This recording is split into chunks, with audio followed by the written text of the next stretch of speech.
please let us know. Uncle Dale and his power stash are here, everyone. Remember, if you see Uncle Dale in Austin, Texas, rub his power stash for 3 weeks of good luck.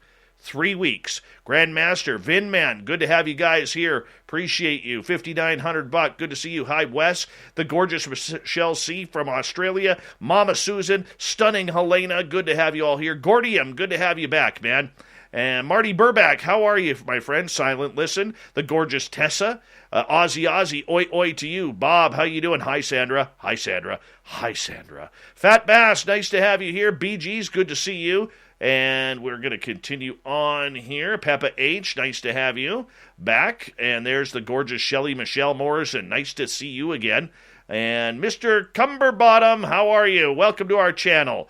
Don't forget to hit that subscribe button. And Project Blue Book, good to see you. The stunning flower girl from Southwest Virginia. I've actually been there, I think. I don't know. Science Bob is here, everyone. Science Bob. Sonny, how are you, bud? You look great on UFO Garage. Mennonite Abe, thank you for that awesome super chat. All right, we're going to have to cut it off right there. Mickle and a Pickle. And Science Bob, thank you so much for your super chat. Really appreciate it. Let's rock and roll. Get your horns up. Let's do this right now.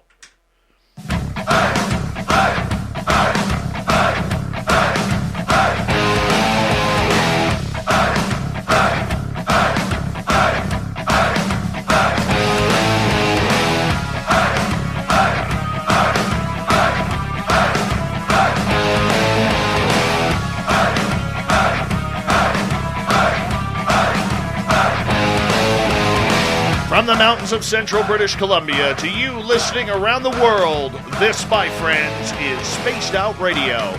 I am your host, Dave Scott, sitting in the captain's chair of SOR headquarters. We welcome you to tonight's show on our terrestrial affiliates around North America, digitally on TalkStream Live, Revolution Radio, and KPNL. All of our archives are free by going to youtube.com/Spaced Out Radio. Do old Davey the favor, hit that subscribe button. You can follow us on Twitter at Spaced Out Radio and on Instagram, Spaced Out Radio Show. Our website is spacedoutradio.com, where we have a plethora of features for you, including rocking out Bumblefoot and reading up on Captain Shirk's SOR Newswire. Tonight's show is brought to you by Chive Charities. Help make the world 10% happier by visiting Chive Charities today. You can find them on our website. I am so excited to have these two here. Two of my favorite people in ufology. The legendary Grant Cameron, a mentor of mine, and his assistant researcher and an incredible researcher herself, Nicole Sakach. Well, they have a brand new book out called Triangles, Aliens, and Messages. It can be found on Amazon. Together, this incredible research pair take a deep look into the sightings and experiences people have had with these alleged alien craft. At the forefront of ufology, both Grant and Nicole show their research diligence in talking with real people who've experienced these extraordinary encounters. And we're going to go to them right now. Grant Cameron, Nicole Sakach, welcome back to Spaced Out Radio. This is like family time tonight. Oh, you're on mute, Nicole. There you are. He said we're the three amigos. Exactly. It is a... As I pointed out, you two are the ones with the long hair. I'm the one with no hair.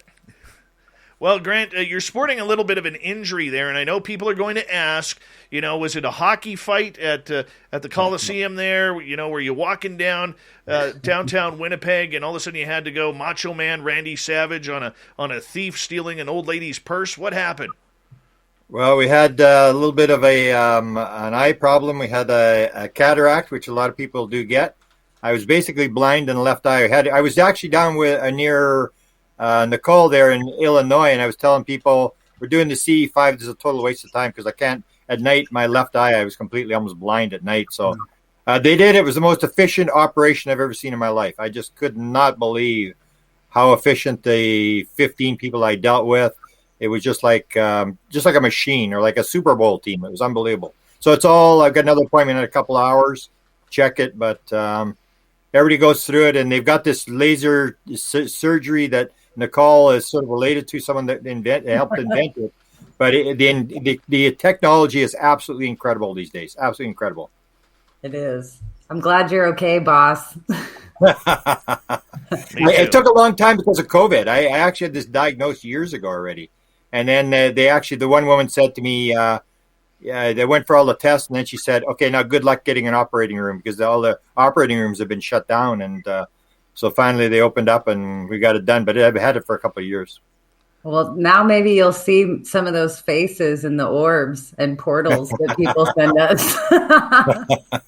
Yeah, that is a key thing with the faces in the orbs, where everybody always says, "Oh, can you see the face of my grandmother or the alien or whatever?" And it's like, no.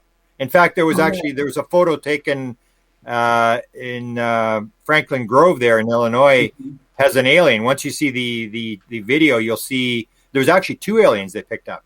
But the one was a little bit hard to see, and the other one I actually saw it, and then I was talking to Marcel Vidovic, and he said, "Oh, that's too small to analyze." But there's actually one in the bush too. It's kind of weird where these things are popping up in photos all the time now, which never happened in the 70s. There's no way this kind of stuff was happening in the 70s. Maybe we just got more dust on the Earth. Maybe that could be, yeah, or the digital cameras. That's what everybody says. It's the digital cameras that started the whole thing. Really? I don't know. I honestly think maybe because I know a little bit more of this backstory with this group of people. I think it's something special about these people. It's like how they're in the field. I think it's what's presenting for them, and not saying it's unusual, because I think it is happening to other people. But this group, I think, has been maybe working towards a moment like this for a while, I think. So. Although they, as I pointed out, they really didn't want the UFO people there, because it was sort of like UFOs. They're into the channeling and the psychics and the healers and all that kind of stuff. And it was like, and you do have that thing. I don't know if you've seen that before, but the science fiction people don't get along with the UFO people, and the paranormal people don't get along with the UFO people. It's like everybody's always fighting about something. Yeah, but isn't that the way it is right now? Everybody has something to fight about. I mean, if we're not fighting about Lou Elizondo trying to make a couple of bucks off of his book deal, or if we're not fighting about Elon Musk putting out a tweet saying UFOs are real, I mean, what do we really have in this field if we're not dropping the gloves against each other? Yeah, it is. Well, it's always been that way. It's always like we always said, the only currency in ufology was ego. And people have been fighting all the time, and going at each other, and because there's really no money, so it's basically your ideas. All you have to sort of sell people and to promote is your idea. So people take their ideas very seriously. Before we go any further, I want to get your opinions on both of you, because I trust your opinions on this whole Angeli situation. This former DOD member of the United States who held a press conference at the Lincoln Memorial talking about she's going to take a group of people to meet aliens in the Mojave Desert in some hidden cave on private property. Grant, have you been looking into this? And if so, what's your thoughts? I'm always suspicious because, I mean, I've been in this a long time. And if you actually look at the UFO contacts, like your contact, you've had a couple of contacts. How long do you see the alien for? Like a couple of seconds, out of the corner of your eye.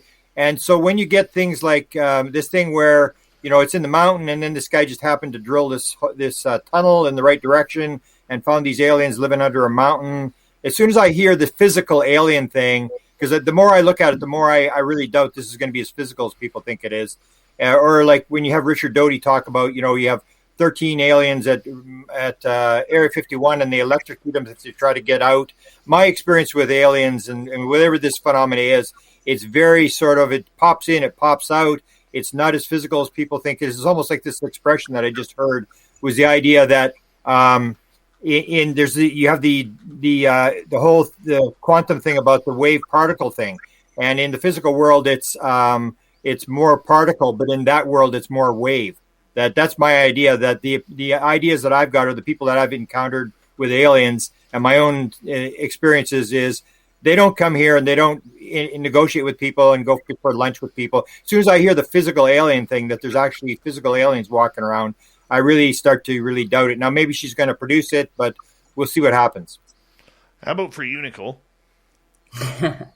Well, I do kind of follow suit with everything that Grant just said, but I have poked into this a little further, and I guess it was just maybe I think where the route I took with this is kind of from hanging out with the both of you. I mean, together, the three of us speak with so many experiencers, and right off the bat, like, I knew a few people that seemed to be close with her, or were at least at the Washington, D.C. press conference that she held. So I called one of them and just kind of off the cuff had a conversation that my gut was telling me that there's more to this experiencer story. And that I know often when people are speaking about this stuff for the first time, they don't know what specifics or what really to go into detail about. So it's like they just spew out all of this anthology instead of maybe focusing on some finer tuned details. Like, Grant, I really wasn't sure if she was talking about physical beings in this tunnel. Like the way she described going through this tunnel, it almost seemed like maybe something had happened there to all of them. Like they entered into something. And I've also heard whispers, and I know there was things up on Reddit where she has experimented with psilocybin.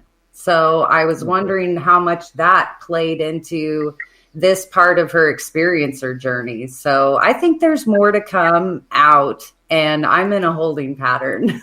Well, yeah, that's what I'm saying is when you start looking at the whole experience, especially when you mention psychedelics, you know, Chase Williams, and you've heard him tell the story. Right. With the DMT thing where he's on the table, he's being abducted. And he's actually taking DMT for 10 minutes. And this guy's an artificial intelligence expert. This guy's not some guy off the street.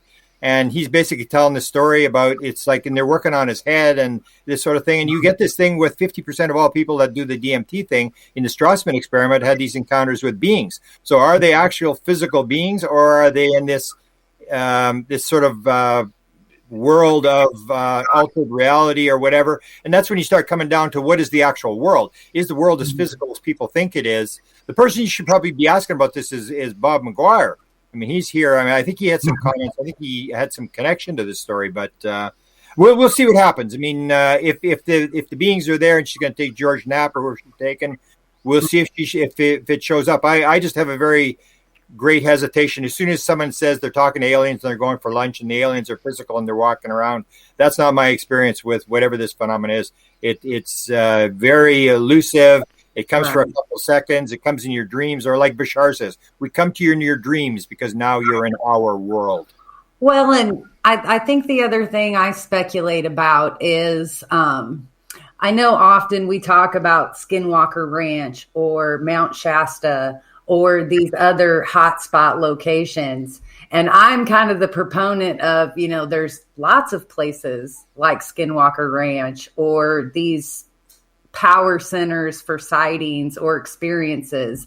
And it almost makes me wonder if this place at this mountain is going to turn out to be a scenario like that, where there's a bunch of strange junk going on there. So I don't know. When's she supposed to be taking people there? Because this happened a long time ago that she did the news conference. Well, I heard by the end of the year. By the end of the year.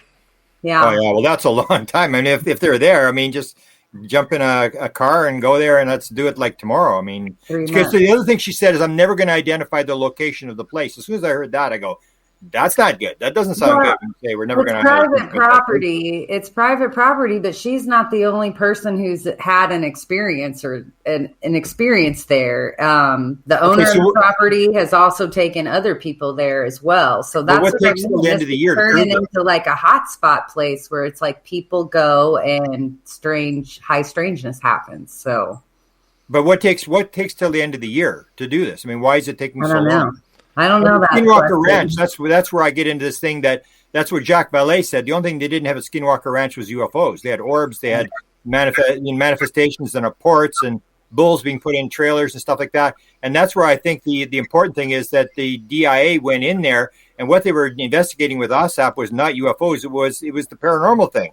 It was how do you put bulls inside trailers? How do you engage with this phenomena that can do all these weird things? And that's, to me, is the more I look at the UFO phenomenon, the more it seems to be like Skinwalker Ranch, where it's just like you can't even grab it. It just slips through your fingers, and it's there and it's gone, and it's doing this theory of wow thing where it appears just long enough for you to see it. Or when people see UFOs, you ask them, well, how long was it there? And they just a couple seconds. What was it doing? Nothing. And you start wondering, like, what's really going on here? I think it's much more complex than the idea that there are these beings that have come, and accidentally found the world, and they crash and they're running across the desert and trying to get away and stuff. That kind of stuff. Just the more I hear it, the more I sort of suspect that that's not going to be true.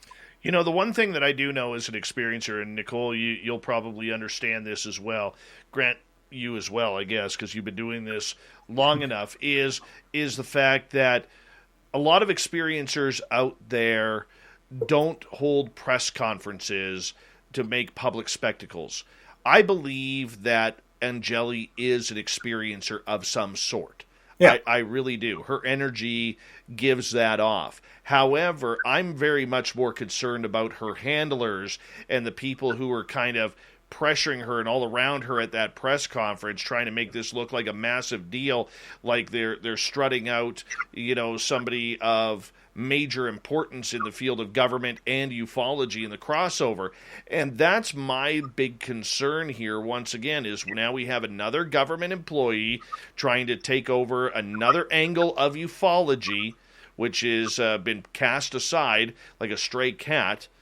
And there's just something about it that is not sitting well with me about that. Do you guys notice that as well, or is it just, my own imagination here?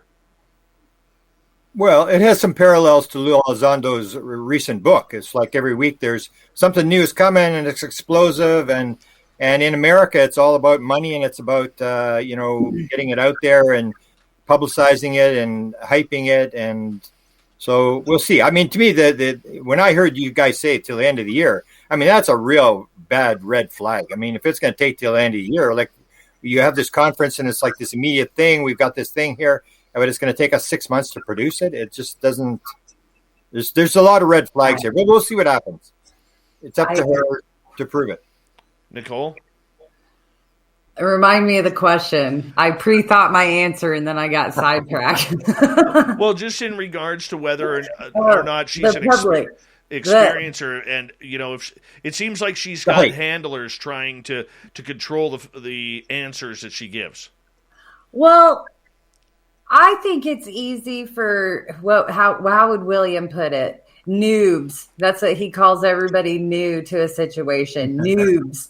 I think it's easy for noobs in our community to get steered one way or the other. And let's face it, I mean, things never really turn out how we think they're going to turn out as soon as we start opening our mouth in this community.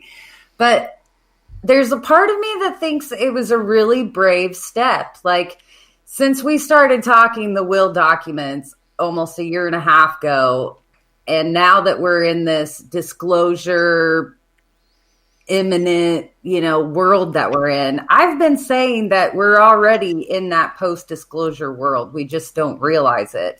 And what's coming next is the rise of the experiencer. I know you guys have laughed at me when I've said it before, but I really think that we're starting to ride this wave of openness. And as soon as the Pentagon claimed those videos, I think that was strike while the iron is hot, and experiencers are crawling out of the woodwork. Now, we keep saying that we need to get over this being scoffed at or laughed at or ridiculed, or it puts us in an awkward position with our jobs, whatever the excuses are. Now is the time to keep pushing that envelope, because if we don't push it, who else is going to? Yeah, and there's another thing that comes up here is that people, because the videos have been identified and it's a hot story, everybody and their dog is on here with new stories. And we talked about, just before the show started, these Trump documents, which I showed, and they were sort of described to me as briefing stuff. And that's not how briefings work. And right. So you get people get this stuff that floats around, and people interpret it and run with it, and then eventually someone clarifies it and it sort of falls apart. So there's a lot of these stories. There may be some truth to a lot of these stories, but there's a lot of people putting out stuff because it's very popular, and especially if it's fear-based, there's a lot of clicks to be made, and people are promoting a bunch of stuff here because it's the hot topic in town now. Very true. Right. Very true. One other hot topic, as we got about 4 minutes left, is the fact that we have seen a lot of podcasters, a lot of people on Twitter, a lot of people on social media in general, YouTube channels, absolutely ripping and carving experiencers recently. It has been almost a full-on attack on the credibility of experiencers. And is this a setback, Nicole, for the fact that experiencers are taking the brunt of the anger of a lot of these hosts who are demanding proof, or these bloggers who are demanding proof? No, I don't think it's a setback, but I think it might speak to that side of researchers out there who fall more towards that nuts and bolts. This is something physical, like Grant was saying earlier. I think those that understand that this is more than just that physical something tend to be more understanding of experiencers. But I think if you fall in that nuts and bolts kind of cutthroat skeptic side, I don't know any experiencers that would risk going on their shows or speaking with them. I think they know that they're kind of come at it from an angle that they don't understand really. So I don't know. It's a catch-22. I think this started with the attacks I saw on Travis Walton, with this latest drama in that anthology. But I don't know. I think anytime one of our own gets picked on, I think it makes us all rally and appreciate each other, and how it does take a certain amount of bravery to continue to talk about our experiences. I think on the inside, we all want to go, oh no, be introverted, go back to your Facebook groups, close the ranks, but we don't, or at least we haven't yet. So, but I stay away from Twitter. If there's yuckiness on Twitter, I haven't been following it. All right, Grant, what do you think? Because you are somebody who's the last couple of years really gone hard on researching the experiencers. Well, what you get is science and ufology advance one funeral at a time. I mean, you have people who have no clue what they're talking about. There's all this attack on the free foundation material that it's woo-woo science. And the guy that developed the science for that had done 200 dissertations. He's got a PhD. He's done 200 studies like this with stuff. And you get people who haven't got a PhD, have never done shared a dissertation of any sort of paper, they're suddenly experts on this. And everybody, it's like the old idea that everybody's the New York Times now, that people are just talking, and people, and I've had this since 1975, the people who come across as skeptics just think that they're skeptics because it makes them sound smarter, and it's just hiding the fear. They have no clue what they're talking about. Boy, he really did drop the gloves there. He really did. No, I just always think of Philip Class. I just no class. Ugh. Yeah, but it's more than just him. It's people. Thomas Fessler from his podcast on YouTube has been going after a lot of people out there who are, claiming that every experiencer is a liar because they have no proof, and everything anecdotal should be thrown out. I mean, these are people who are having real experiences, and even if you don't believe them, it's real to them. Go ahead, Greg. Let me make one more point. Is the fact that what happens is like with Travis Walton, and this was done with people who even like Klaas. If you can take down a big name, you get their power. So you come in and you criticize this, you criticize that, and if you can put doubt on somebody, then that makes you more powerful. And what you do is you become the critic, and you're the sort of hand your paper in. I've got a little red pen, and I'm going to mark your paper. And that's basically what it comes down to. And I just say these people haven't got a crew. To me, it's left brain interpreter. It's been shown by science. It's just you got to fill in the hole, and the skeptic comes across as somebody who's very knowledgeable. They're actually very stupid, as Stanton Friedman says. They basically say, don't bother me with the evidence. My mind is already made up. They have not done any reading. They all fall in the same category. All right. On that note, we are going to go to break here at the bottom of the hour. The legendary Grant Cameron, researcher Nicole Sakach, now adding author to her title. We're going to get into their brand new book when we come back. Triangles, Aliens, The Message. What's it all about? When we return on Spaced Out Radio.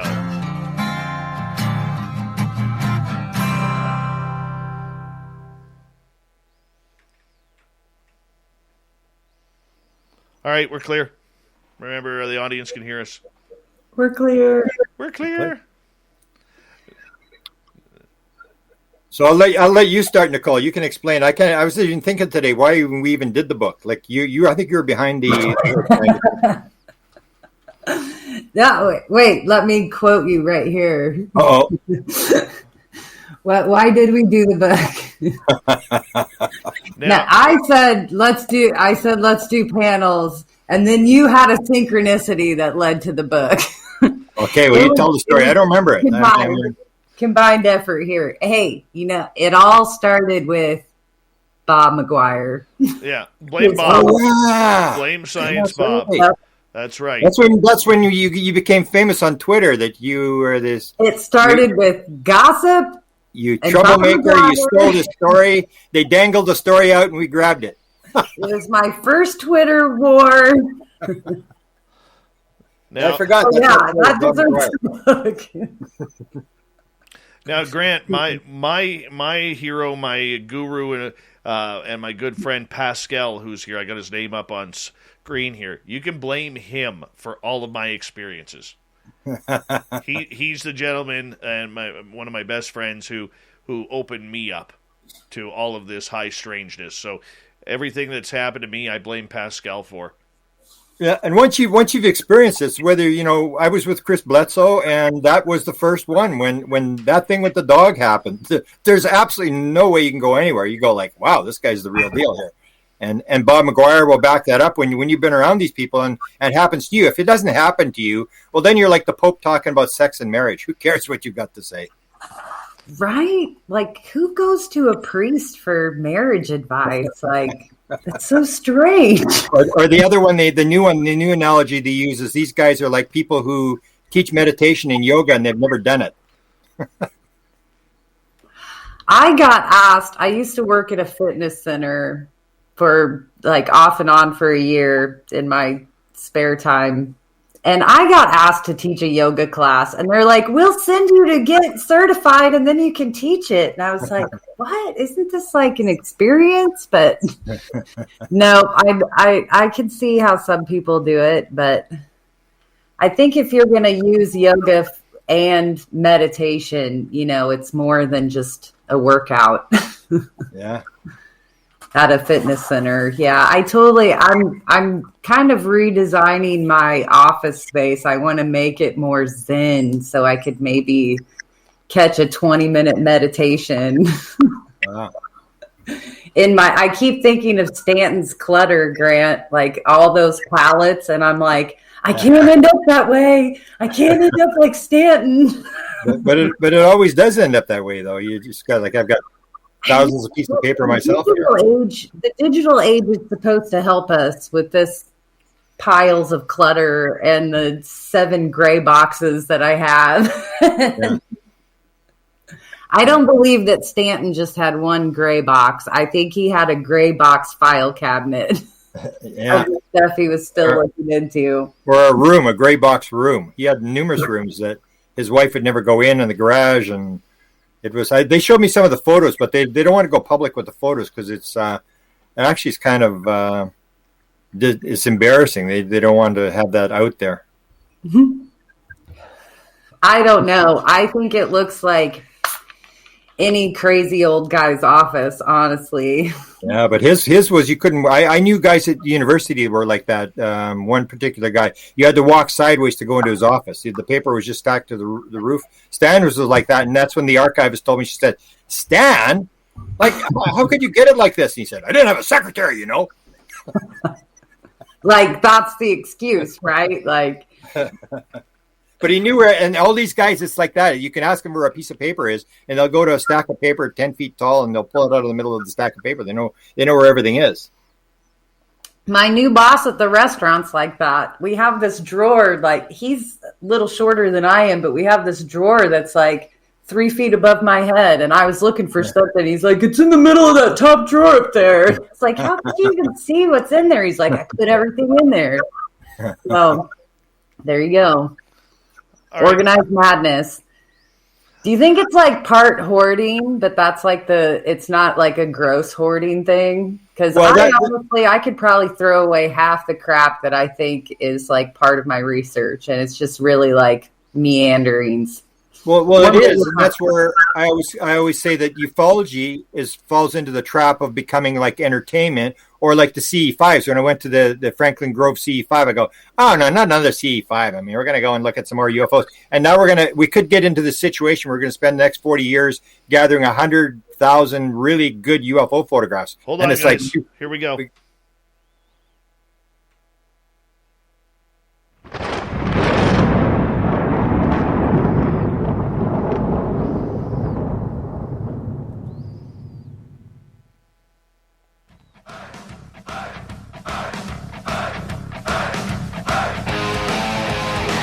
Second half hour of Spaced Out Radio is now underway.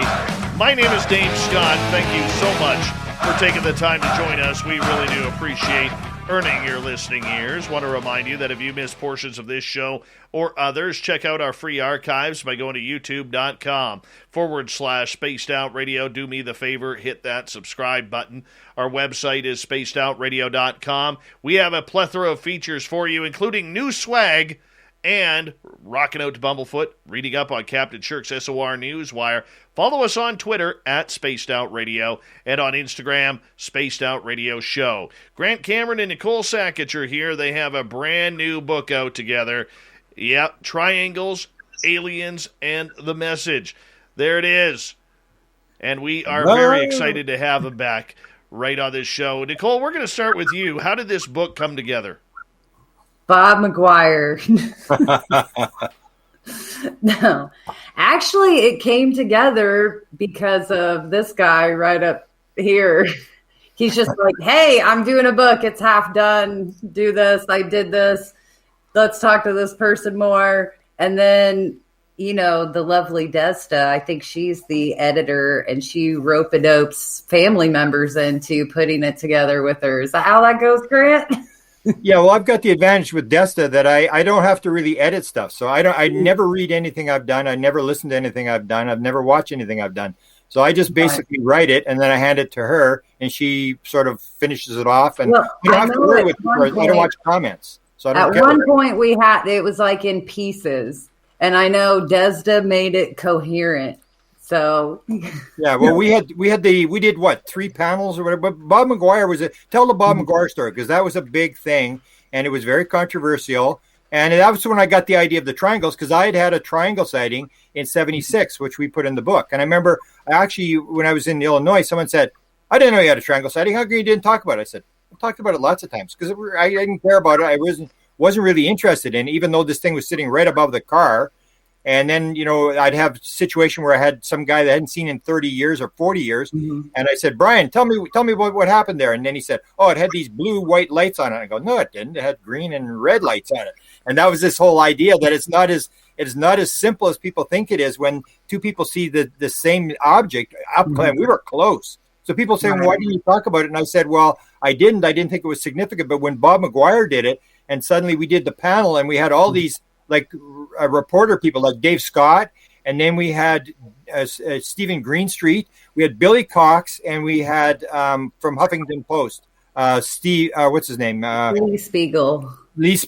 And these guys had all their careers had started with this massive, giant triangle thing. And I thought, this is so cool.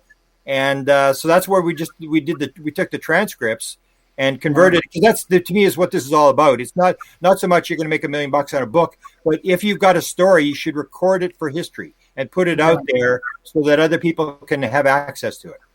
Well, and I think another thing that we tried to encompass was that this isn't just happening in the American Southwest. This is happening all over the Americas. It's happening over in the UK. We didn't have anybody from Australia on our panels, but I know we hooked some stories out there. But it all started with, I think, a little bit of boredom in the community, and everybody was like, what's everybody working on? Who's hearing what? And there was like, everybody was playing this, I'll tell you what so-and-so, but don't tell, and you tell me something, like little game. And I think the big buzz was that Tim McMillan was coming out with something really big on the debris, and it was allegedly a triangle photo. And we were talking about it in our chat group, and our friend Bob McGuire threw it out there that he had seen this picture or a similar picture. And it just started us on this whole like. Yeah, that's what surprised me. When you said Bob McGuire's seen it, I said, Bob McGuire's seen it. Can you get him for an interview? And you said, yeah, sure. And I said, let's interview Bob McGuire. And that sort of went viral on your YouTube channel. And it was like all over Twitter, and it's like these people stole this story. But the thing was, they dangled it. It's a story. They dangled it out there, and we're prompting it like they were going to get this big thing. And suddenly they were upset that we'd scooped the story. And let me tell you the backstory. Let me tell you the backstory that you guys may not know, because when that happened, I was on the phone after this show with Tim McMillan.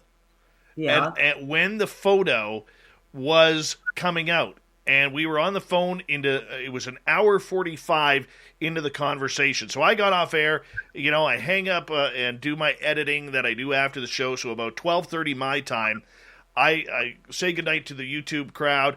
I get on the phone with Tim McMillan for an hour and 45 minutes, almost 3 o'clock my time when this is now going on. And he goes, oh crap, I gotta go. I just got the photo. And that ended up being the Batman balloon type photo, but I knew all about this because he was really, really upset that this had come out. And I was calming him down, saying, look, don't blame McGuire, don't blame Nicole, don't blame Grant, blame the idiot who released it on Twitter, who stole a private conversation. And this is where it all went viral, and I got Tim calmed down, and this is where you guys said took over, and everybody's exploding on you guys for it, and then I'm defending you guys on Twitter that's basically saying if you knew how journalism works, they did their job. Well, and I think, I know I can speak for myself on this. It was just a little bit of like, nobody has triangles cornered. I'm going to run triangles into the ground. It was like, that was my goal. I was like, triangles everywhere. Like, me and my son started doing this. Triangles. Yeah, we put that photo in the book with your son doing that. Yeah. That was kind of like a little bit of the inspiration, though, because it was like we had heard of these massive triangles and the big, multi-witness over like Phoenix and the Hudson Valley. And we knew of Marlar's work.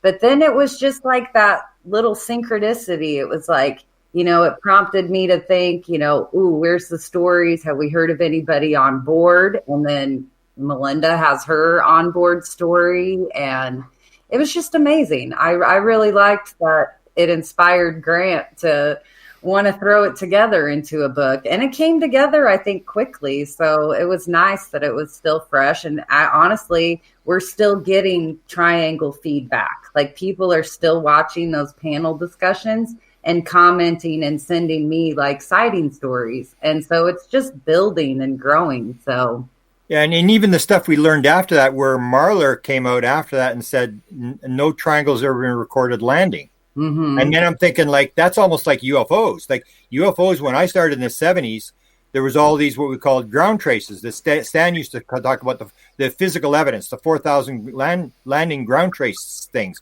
But that hasn't happened for years, decades. That hasn't happened for it, where they land and burn the grass and leave the tripod marks and stuff like that. And then so when Marlar said this thing, no triangles ever been recorded landing, then it was sort of like, wow, maybe there is something to this. What is this really? And then the military caught on with the triangle, because Bob had the second story with the submarine. which really got the thing going. And, nobody ever produced a photo on that. But the story got so big, and then these other triangle sightings came out. And then China, they had the sighting in China over top of that building. And then that was the same. It looked like the one that was in Washington and the one that was in Moscow. And it was sort of like triangles are now the big thing, and a lot of the ATIP thing where there are these triangles and they're all hoax and stuff like that. But the thing was that triangles, Marler will say they've been gone back into history, but still triangles. When I had one in 76, I didn't know anybody that had a triangle sighting in 76, and I didn't even think it was significant in 76. The triangles are sort of, I'd say are a more recent development, that they are. You may get some back in the 50s or 60s, but not the kind of triangles you're getting now. It's like, see, the main thing. And the other big thing about the triangles was triangles are not like little tiny triangles. They're like, a mile or 2 miles across. And we had all those witnesses that described that. The thing was from one side of the sky to the other side. It was that big. And that was the thing is, if you're saying that's military, why would the military build a craft that's big to drop, bombs on Taliban tents or whatever? I mean, it doesn't make any sense. Well, that's the big point here. The big argument with these black triangles that people are seeing is, are they these alleged TR-3Bs that people say are part of the secret space program, or are they of some other type of extraterrestrial or alien descent? And how are they getting here? And if they are human, where are they parking these? Because a craft that big isn't going to fit into a regular hangar. They got to have some secret base on some secret island, whether it's up in Alaska or Diego Garcia or wherever. Or why would you build one that big? Like, what's the purpose? Because I remember George Knapp was talking to the head guy from the Roadrunners, and he was talking about what are they doing at Area 51 now? And he basically said, well, basically everything's going to be subsonic and it's all drone stuff. So they're going to smaller stuff that can move around without pilots and stuff. Like, it doesn't make any sense you have a craft this big. And then it still comes back to this theory of wow thing, that in 1890, the ships were wooden and they had big propellers on them and sails and stuff like that. And then there were these little Foo Fighters on the edges of the planes. Then there were green fireballs. Then there were Adamski crafts with balls hanging off the bottom. Then there were saucers, and now they're triangles. And it's like the phenomena keeps changing. And I keep telling people, you got to look back on the whole history of ufology and see that it's not the same things happening now as happened then. It's almost like somebody's turning the pages of a book.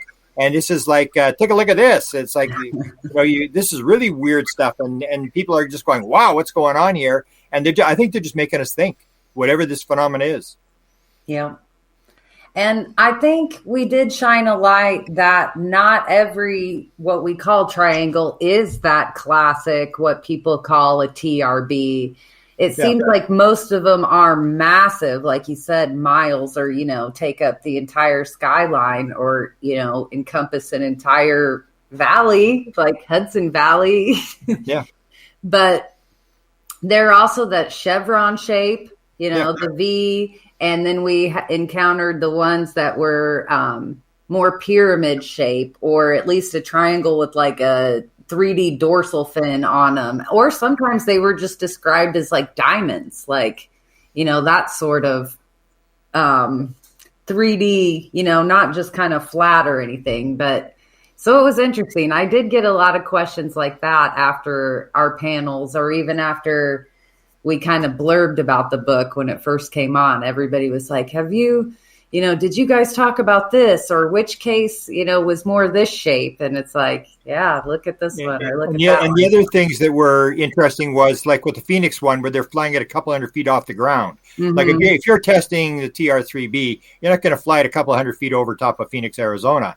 I mean, that doesn't make any sense. And the other thing was, and Lynn Katai brought this up, and other people have, is the lack of abduction phenomena. That they had 10,000 people or whatever saw the Phoenix lights, and no reports of abductions during that period of time, which indicates something else is going on here. And that's always, to me, is it becomes more, it may become stranger and stranger the more you look at the phenomena. That there's less answers than you started with. It just gets more and more complex, and that's where I think they may be changing up what's people are actually seeing. Or the thing where Kit Green mentioned that, when he talked to experiencers, the experiencer study that they did.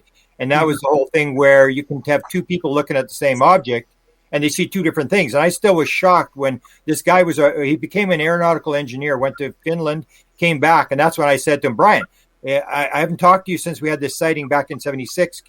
I want to interview you. And when I got him on tape and he started talking about these bluish white lights and the metal, and I'm going, metal? What do you mean metal? I didn't see any metal. And he was sitting in the back seat when this thing happened.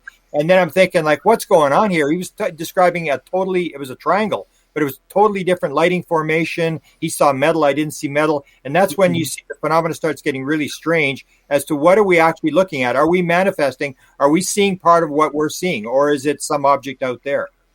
Right. I have seen 2 triangles in my life. The first one was a completely lit up undercarriage of silver orbs connected by orange rods from front to back.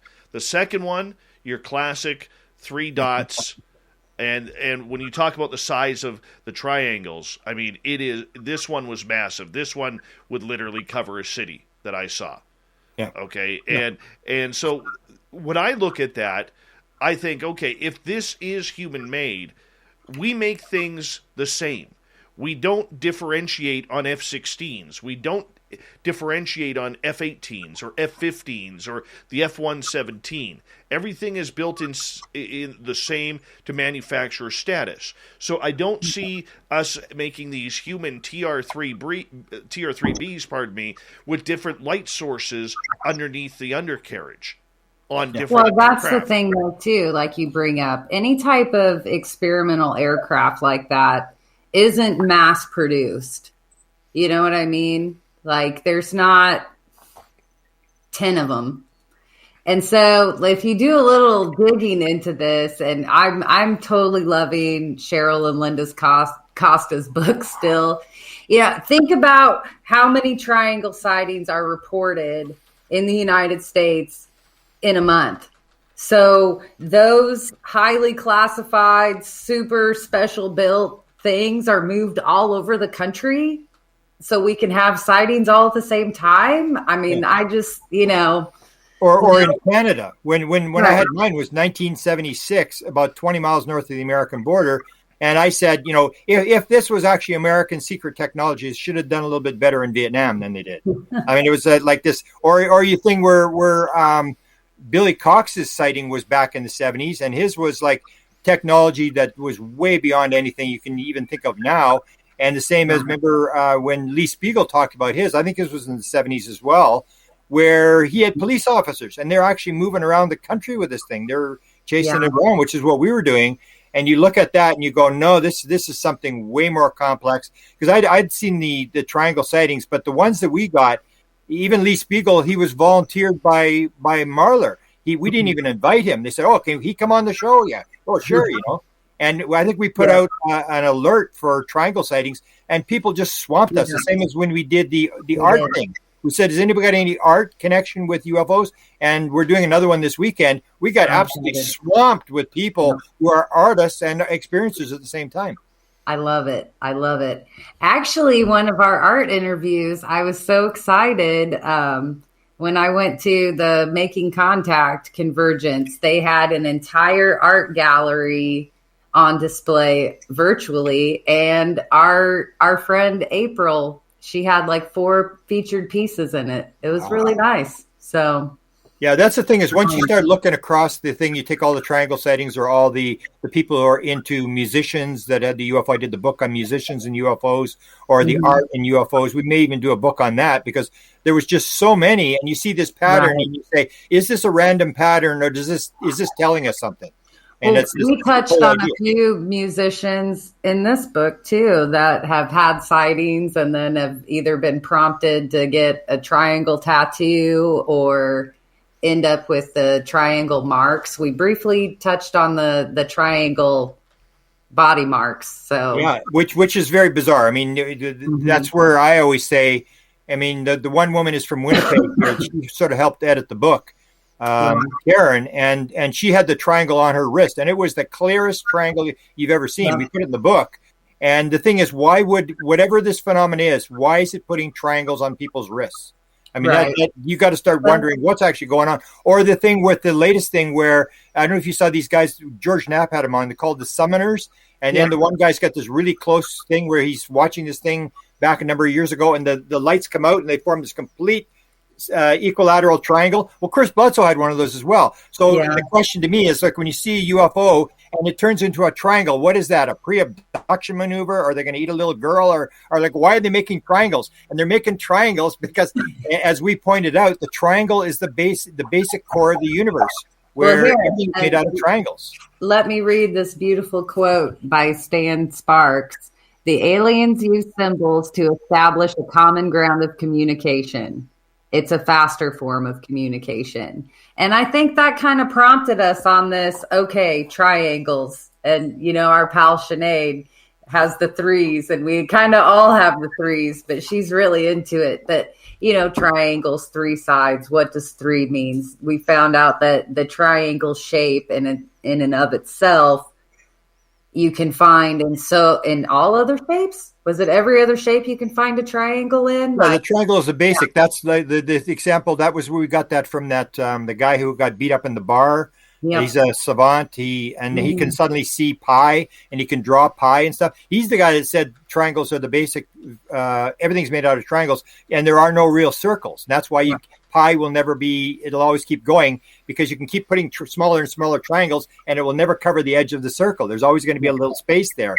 And so that when I saw that, and I'm thinking, well, that may be what it is, or the different symbols. Why did they show symbols to people like alien writing and stuff like that? Right. It just gets more and more complex. And as I keep reporting to people, this did not happen in the 70s and 80s. It just did not happen.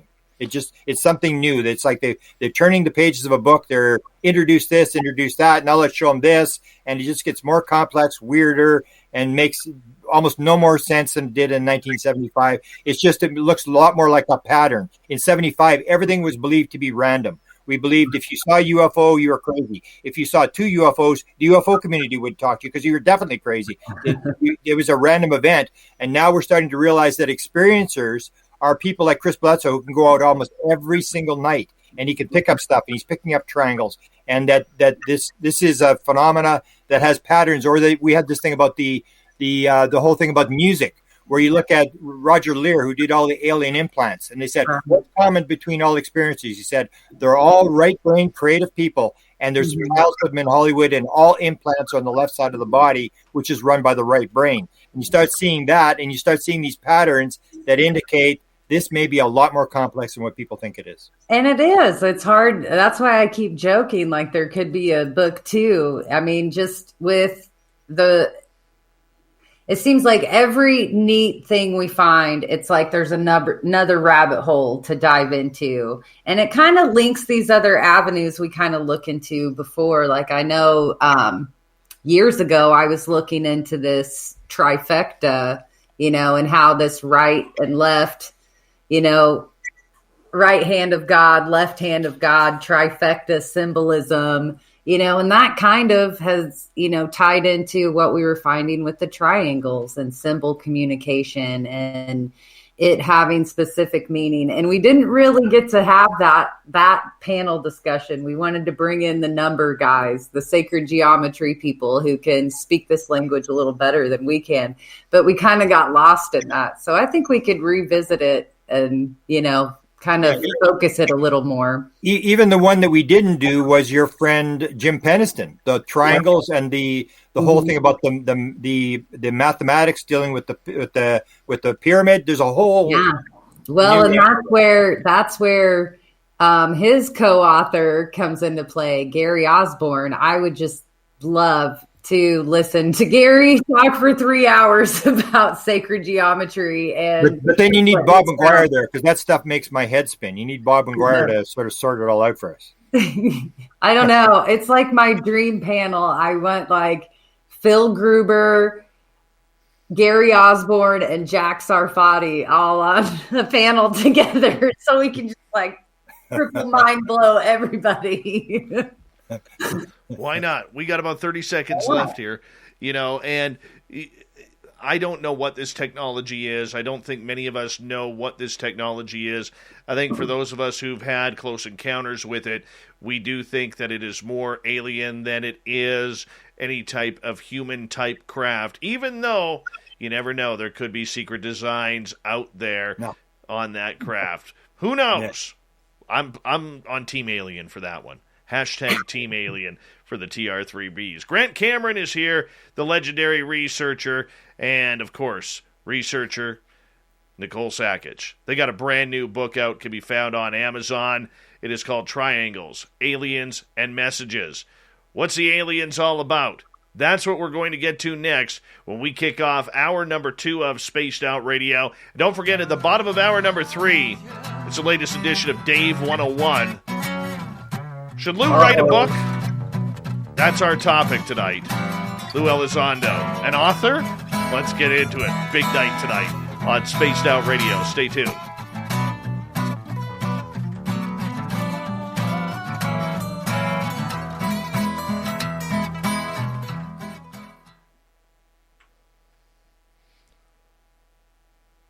Your Dave 101s are like... What are you talking about? They always get lots of chatter the next day. That's what I'm talking about. It's like, I don't know. I love it because it's like a thought that, I think a lot of us have over the years. It's like, I'm just going to lay it out there, give my 101 school thoughts, and yeah. I know, right? It almost, in a comedic way, reminds me of Peter Griffin's. You know what grinds my gears? Wow. Next you'll say I'm starting to look like Peter Griffin. No, but funny man. Mm-hmm. I was actually in Vegas one time at the Luxor, and my buddies and I were walking to this club, and we walked past this slot machine, and literally there is a guy, absolute twin to Peter Griffin. He's about 6 feet, about 380 pounds. He's got the white short sleeve shirt on with the necktie, and he's got the green pants on to match and the round glasses. Same hair, and we were just like, you got to be kidding me. You got to be kidding me right now. Yes. Hey, 416, how are you? Good to see you. Grant got in a hockey fight and got a detached retina, so he had to have emergency surgery. That's what happens when you play old-timers hockey in Winnipeg. Sometimes the other guy.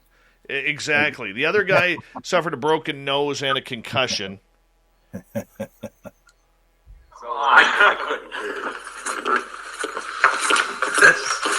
playing audio? Been a long time. All right.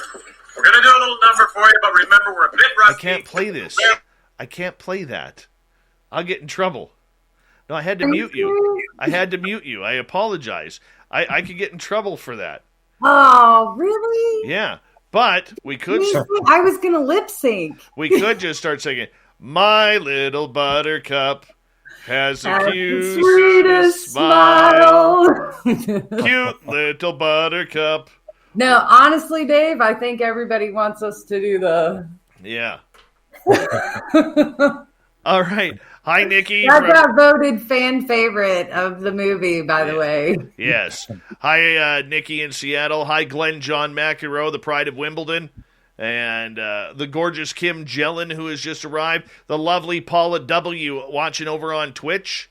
And Manuel, we will eventually, once we get a proper phone system, allow phone calls. But we don't have that right now. Solar Warden, Dima, you step up to the big leagues and get yourself a sub-ohm vaping rig. No, that's just too powerful for me. Way too powerful for me. I'm not that mature yet. Not that mature. And let's see. How can you get a broken nose and concussion in hockey? You have heavily armored men slapping at each other. Well, what happens there, Uncle Dale, is when you are wearing no face protection and your helmet comes off in a fight or you take a shoulder pad to the chin, that'll knock you out. That'll knock you out. Every time. It's the only sport, though, where unless you got a broken leg, you just go to the bench. You don't lie there and roll around like a soccer player. Exactly. Grant, if you could have seen my final fight in hockey, I lost it, and this guy was right-handed, and I'm left-handed, and we each grabbed onto each other's collars, Yeah. And there was absolutely no blocking. Throw them as fast as you can. It was like 1 minute of just bang, bang, bang. And then he got me 3 times straight in the nose. He busted my nose on the first shot, and then he cracked me 2 more times on the nose. I'm down to I even went for nose surgery. Didn't work. I've got what side is it? My right side, I have a 10% oxygen. Could get 10% of my nostril is open, and on my left side, 8%. Wow. Yeah. And the other thing people don't realize is when you're in the fight and you're hitting some guy in the helmet, it hurts. It hurts. You know what though? When you hit the helmet the first time, it hurts. But then your knuckles go numb, and then you're fine. Then you're just fine. Steve Franchise, how are you, man? Oh no, I could not have made pro. I was just a shitty goon. That's all I was. Gorgeous Lynn Sows, did you ever play a Finnish hockey team? I did once, back in my Bantam A days. Chris Holm, how you doing? Good to see you. And let's War Eagle. All right. Goon is my favorite hockey movie, by the way. That's a terrible movie. It is. The original Slapshot. There's only one hockey movie, and that's the original Slapshot. All right, a big thank you to G West, Marty, Ozzy Ange, Kira, Space Cow, Pascal, Science Bob, Mennonite Abe, and Ozzy Simon for the great super chats. It's a great way to support what we do on this show on a nightly basis, so thank you so much for your help, and thank you to all the veterans who are tuning in to the show tonight. We really appreciate it. You always have a home here on Spaced Out Radio, and of course to all our regulars who are tuned in, like Fapster and Magnus. We really appreciate you guys joining us on a nightly basis. You make it a lot of fun, so thank you so much. We're going to get going here in about 15 seconds, and we're having some fun. We're going to have some fun here in hour 2. So stay tuned. And then don't forget, bottom of hour number 3, Dave 101.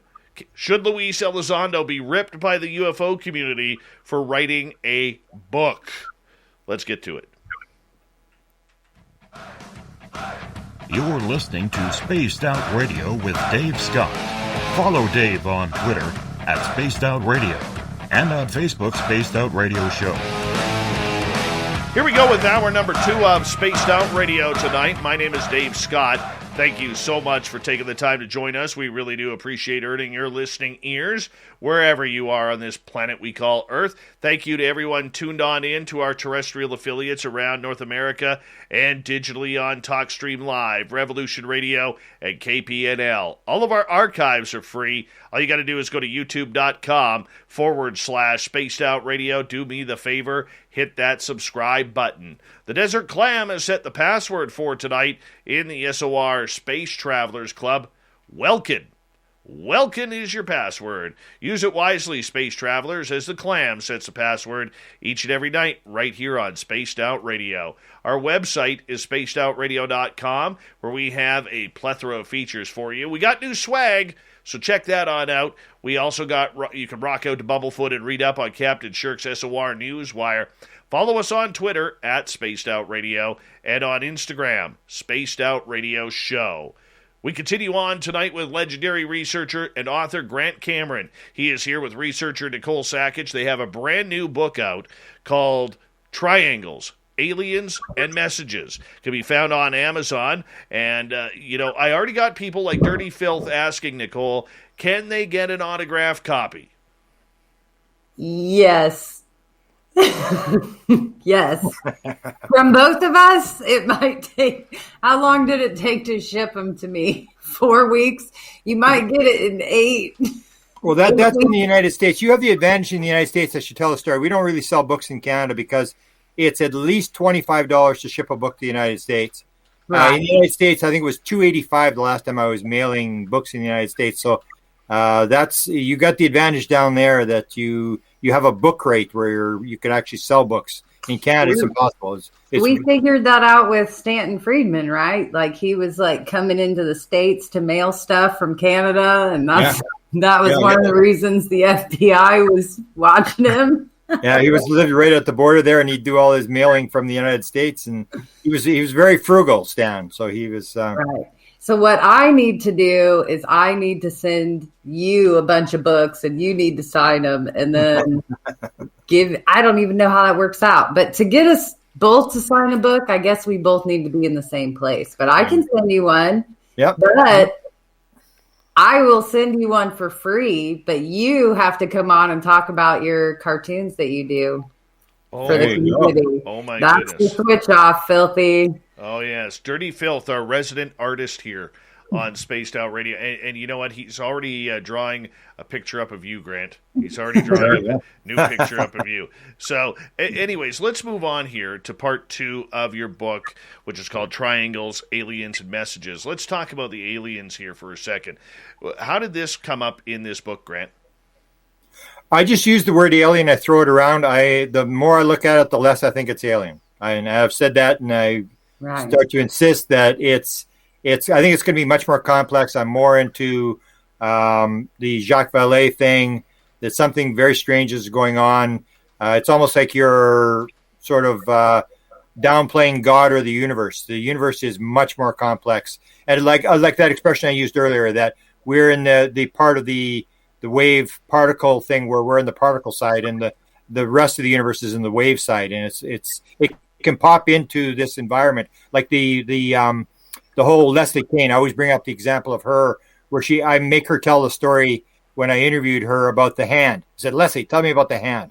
And she talks about this hand that comes up off the table. It's sort of like watery, and then it turns into this hand. And it said it happened a number of times, and she could feel the hand and touch it, and it was warm, and she could feel the knuckles, and it was as real as any hand. And then this thing just sort of disappears and dematerializes sort of off the edge of the table. And that's, I think, what's going on, is this phenomena can come in to the physical world, and it can manifest as a physical being or whatever it is. Almost like I said to Nicole to be involved in this interview with Yossi Ronan, who's an experiencer out of Israel. He wrote a book called The One, and that's what they told him. When we come into your world, we take on a body. We can take on whatever body we want. We don't need to have a body, but we do.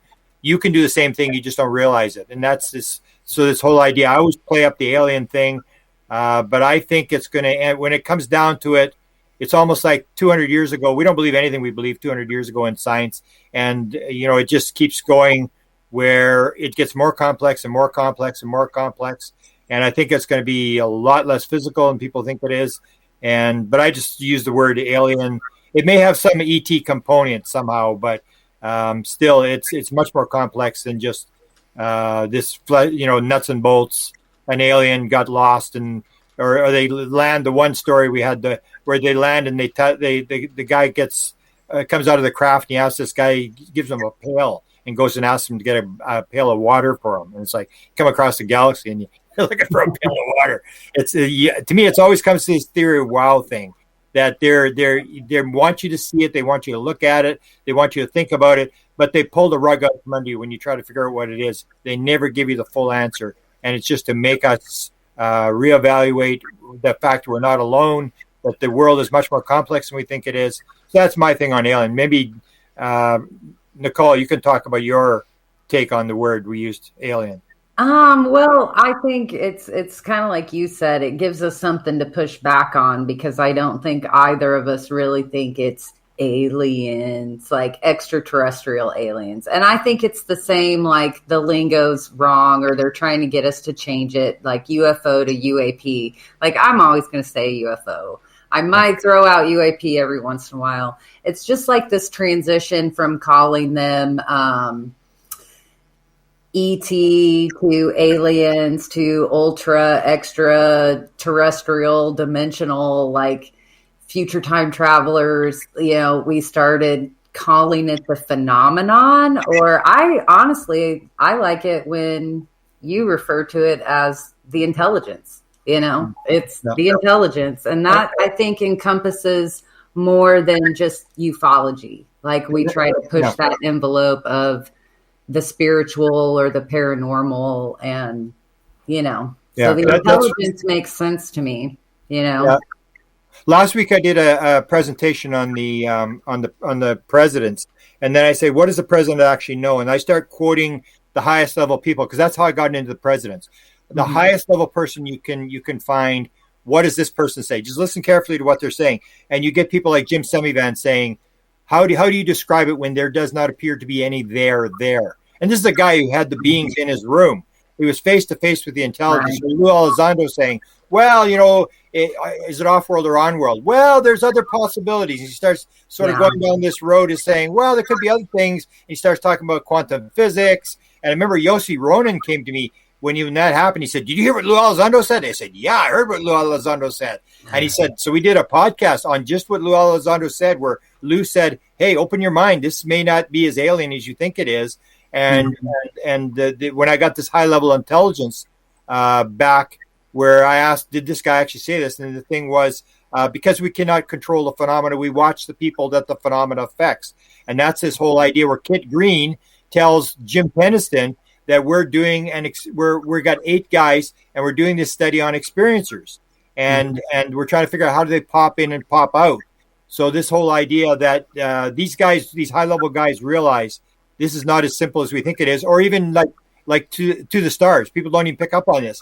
What did To the Stars call them? The others. Now you had Lou Elizondo there, you had Mellon there, you had Justice there, you had Semivan, and they're not using the word alien. They're using the others as if they're specifying, we really don't know what this is. Well, we hear the others, the visitors, and the invisibles, I think, out of that kind of upper echelon. And I like all of them, actually. And I think that shows the diversity that they really can't pinpoint what this is or come to a conclusion on their own. And I think that's where it rubs up against where we hear like how this topic gets shut down with like the evil demon talk. There's people out there that, look at this with that lens of spirituality, where we talk about the others or the intelligence, as sometimes even our higher self, so that gets really difficult if you want to pin it down and just say alien. But I do think that's why we like poking the bear. And I think saying the word alien allows you to open up that conversation and poke the bear. Yeah, people know what you're talking about. You're not necessarily defining it, but people, it's like if you start using some non-human intelligence, people really know. People, when you use the word UFO and alien, people know what you're talking about. Well, and anybody who takes this to the next level and starts looking into this, they soon discover that the word alien has many meanings. So there you go. Or it's not that go-to what they thought alien was. But isn't that breaking it down, though, to make the field look a little bit more foolish in front of the mainstream public when we break things down to such a minute scale with different terminologies, political correctness? I mean, we even got Angeli coming on there saying that aliens believe the word alien is racist. Okay, I mean, I forgot about that one. I mean, let's just call it what it is. If they're not from here, they are aliens. I have no problem with that. Or extraterrestrials. We don't need to call them the others or whatever. I mean, okay, but that's just it. Like, but let me give you another example. So you're saying they're not from here. Yeah. I was on with Brian Bender from Politico, and Brian Bender brought up the fact that the Defense Department, and nobody's gone on this, the Defense Department did a study on interdimensionality of this phenomena, and they said it may be here, just a different here. So it may not be from out there. It all may be one. There's no time, there's no space, there's just one thing. It's all here, it's all now. There's only one electron. When you start looking at the quantum physics stuff and these weird ideas of the universe, you start to realize if we it's the idea of disclosure. When someone says, when's disclosure coming? The obvious question is, what's your definition of disclosure? And everybody always says, well, when they tell me that the reptilians are eating little girls, or when the aliens come, everybody's got their version. They want the government to tell them their version of what they think is actually going on. And I say at the bottom of the whole thing is, we really don't know what's going on. We really don't know what's out there. And you listen to these high-level guys, even Chris Bledsoe, and you see that it changes. So Nancy Tremaine, when she first saw the being. She was the first before Betty and Barney Hill, 2 months before. When she first saw it, it was a reptilian. Then I said, but Nancy, when you were on the ship in 1961, you saw Mister. What did he look like? Oh, he was a human being with dark hair. And then he said, well, what does he look like now? Now he's an etheric being. And Chris Bledsoe said the same thing. When he first saw the beings in 2007, they were tall, bluish green beings. And then they saw them in 2012 when they pulled them for the Shining Lady. They were like etheric beings in hoods. And you see the beings are even changing themselves. So we really in the bottom don't know if they're out there, what they are. It's just something it gets more puzzling, and it's very important. It doesn't discount the stories that these people are telling. These people are telling the stories that they're telling. It's just that our interpretation will be, I think, very much different 100 years from now than it is right now as to what's going on. All right. Well, what type of alien species are people seeing these days? Is it still the grays mostly that people are seeing? Are we getting into other types of beings, Nicole? I don't know. I don't like speaking on this because, like Grant just said, it's like one person's reptilian, 3 experiences later, and you have a light being. Like, that's what I think has been so amazing for me to learn, because I was kind of pigeonholed into thinking, okay, there's definitely grays. It's all grays. Reptilians are silly. What are these mantid things? And it's like, that was also very compartmentalized. But then as soon as I entered experiencer land and started joining these groups and talking with these people, that's when you come across, like, I'll call it the trifecta again. Some people see multiple beings in the same experience. So I don't know. And that's what I always said in the past. I said, well, why do you have all these different beings on the ship? Are they exchanging people? First the grays get them and these people get them. What you see a lot of them is when they first have the experience, whenever you see gray in an experience, you have fear connected to it. And that's what John Max seemed to look at, was he said to Bud, he said, Bud, isn't it kind of weird, Bud? I'm getting all the spiritual speaking ones and you're getting all the real difficult ones. And I'm the psychiatrist here. He said, maybe that has more to do with you and I than it does with the beings.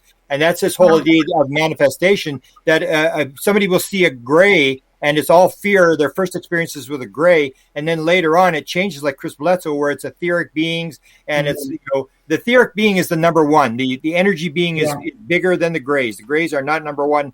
But then, of course, people will say, well, the free foundation material isn't reliable or whatever. And because I have my skeptical mind, I can downplay, years of research that they did and 3,000 experiencers, and I just don't believe it. And that is equivalent to 3,000 experiencers and a study. No, it's not. The number one being is this energy being. And Yossi Ronan, I think, was the best because he had the green beings. And you see, and when I did what I did before, is people say the grays. So what I did is I took all the grays and I put them on a PowerPoint. So I took Betty Andreasen's gray. I took Whitley Strieber's gray. I took Betty and Barney Hill's gray. And I put them gray, gray, gray, gray. None of them look the same. They're all completely different. The way they have ridges and they have all this kind of stuff. And so we are part of what we're experiencing. The idea that there's a separate out there is I look at it as more questionable. That like Yossi Ronan says, that when they come in, they can appear as whatever they want. And then when Yossi Ronan said when they left, these green beings, they grabbed hands, they made a circle, and they started to circle, and they went faster and faster and faster, and they turned into translucent. Almost like Mark Sims described. His being, Tajabar, was translucent, turned into a ball of light, got smaller and smaller and disappeared. So is it actually an alien, or is it a ball of light? And if it's a ball of light, because they eat bacon, eggs, toast, and coffee. They can change to whatever they want.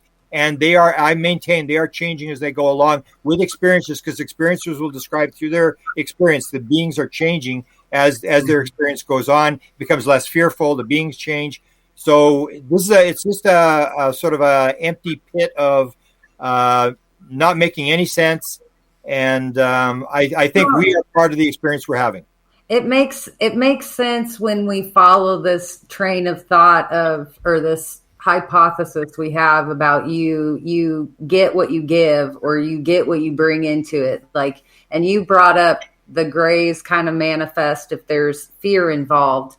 Well, that is one thing I think we discovered with different beings, or at least I found out. It's like there are these encounters with the beings where it's like pure joy and love, and you experience that oneness. Like our friend, oh man, I'm just spazzing on her name right now. We just did her radio show on KGRA, Tiffany.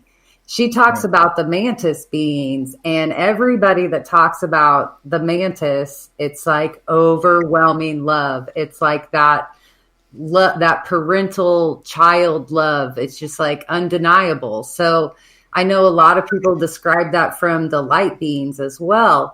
And the other interesting thing that we come across is it seems like anybody who can ask these beings what they are, like, are you an alien? You get that, not exactly, like response. You know, it's that, almost, or if that's how you need to think of me, that's okay. But I'm not really that. That's a good point. Because people will, when they have the experiences, they always say, "Oh, did it hurt? Did they scare you? Were you really scared?" Stuff. I always ask the question, "Do you have any clothes on?" No. Do you have any sex organs? You know, they're raping women. Do you have any sex organs? No. And then I always say, "Did you ask him if he's an alien?" And Nancy Tremaine asked, and it's like, "No, we've always been here." Or Sherry Wild, when Dot said he was from Andromeda and he's a gray, the publisher said, "Hey, this is wrong. He can't be. He's got to be from Zeta Reticuli. He's a gray." And so she went to Dot and says, "Are you actually an alien?" No, that would not best describe who I am. I'm an etheric being on a mission in the cosmos for the Creator. Or I had the ones with and I invited you. I hope you can come to this meeting with the beings in London. So they wanted to meet with me. They wanted me to do a book on them. So what they told me was, we're actually beings that call themselves carbon, hydrogen, oxygen, nitrogen. But they're just beings. They don't have any faces. They don't have anything. And they said, we're actually from here. But if you want us to be aliens, we can take you to our planet and show you our planet if you want to do that. But we're actually just from here, and you are the visitor. That's what they said to me. You are the visitor. You're only here for 60 years. We've always been here. And that's the thing, is when you start actually asking questions, or Betty Andreasen, when I asked her husband and her husband had 1946, their first encounter with the Greys, I said, did you ask them, or did they ever get any older? And the husband said, no, never got any older. 1946 to now, it looked exactly the same as it did now, or they had the being in their last lifetime. And it starts to fall apart when you actually start asking the question of who they are. And you start to realize that it's like I say, all the world's a stage. All the men and women and aliens are but actors. They have their entrances and exits, and each man plays many roles. We are pretending to be humans. We are etheric beings taking on a human body. They are etheric beings taking on an alien body, and it's all a play. And I maintain that when you die, your first thought is, oh my God, it was all a play. It was all made up. I made the whole play up. And we're going to be having a big fight where I'm going to say to Nicole, you get the Academy Award when you after Nicole, you actually believed you were Nicole. You actually bought into it. You actually thought you were actually the actor. We are not the actor on this stage. We are playing an actor on a stage. Big difference. Very true. We got about 2 minutes left here to talk about the aliens that are here. Where are they from? Where did they go? Where are they hiding? Where are their homes? We really do not know, and I agree with you guys on that. I mean, could it be interdimensional? Let me give you another point that I always bring up. The Greys, I maintain, were not seen before 1961. People say, "Oh yeah, I think they were before." No, 61 is when they began. And what's his name? The guy who draws all the Greys or draws all the beings. I can't remember his name. I asked him. I said, "When was the first reptilian?" He said, about 1988. And that people don't realize that. They don't realize this has only been happening in the last couple of years, as if, okay, now let's give them some reptilians, and then we're going to bring these couple of beings in and stuff like that. And that's where you get to this idea, the theory of wild, that they seem to be changing the playbook as we go along. That, in the 50s, they were all in suits. And I point out, if you look at the sightings between 47 and 61, before the Greys appeared, when you look, they had helmets. They had bubble helmets, like astronauts, with little tubes coming out the back. And people were describing this, and you can see it's part of 1940, 1950 movies. People are part of what they're seeing. Or in the 50s, where they're all human beings, and they're like wearing suits and stuff. the beings described on the airships were dressed just like the people and waving to people down on the ground. Weird, yeah. Weird things, and that's where they said where they had weird clothes, and they asked them, "Where are you from?" Mars. And I say to people, "Do you actually believe that these wooden ships with propellers flew in from Mars in 1895?" I mean, give your head a shake. It's much more complex than what people think it is. All right. On that note, I'm going to get you guys to hold on because we are through the first half of Spaced Out Radio tonight. The second half continues right after this with author and researcher and mentor of mine, Grant Cameron, researcher, and one of my buddies in this field, Nicole Sakach. We absolutely love both of them around here. And yes, you are number one, Nicole. You are number one. And of course, don't forget, at the bottom of hour number 3, should Lou Elizondo be torn apart by UFO Twitter because he's writing a book? Come on, let's get real. The Message in Triangles, Aliens and Messages, next on Spaced Out Radio.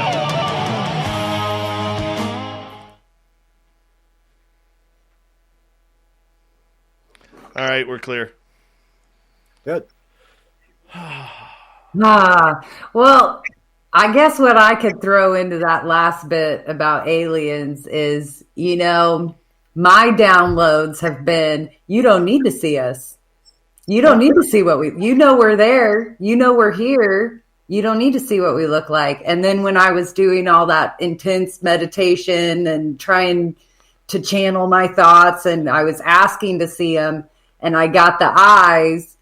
And then later when I spoke with my channeler friend, he was like, well, I've been called an Eben, so you can call me an Eben. And I asked if he was one of the grays that I saw with the eyes. And he said, sort of.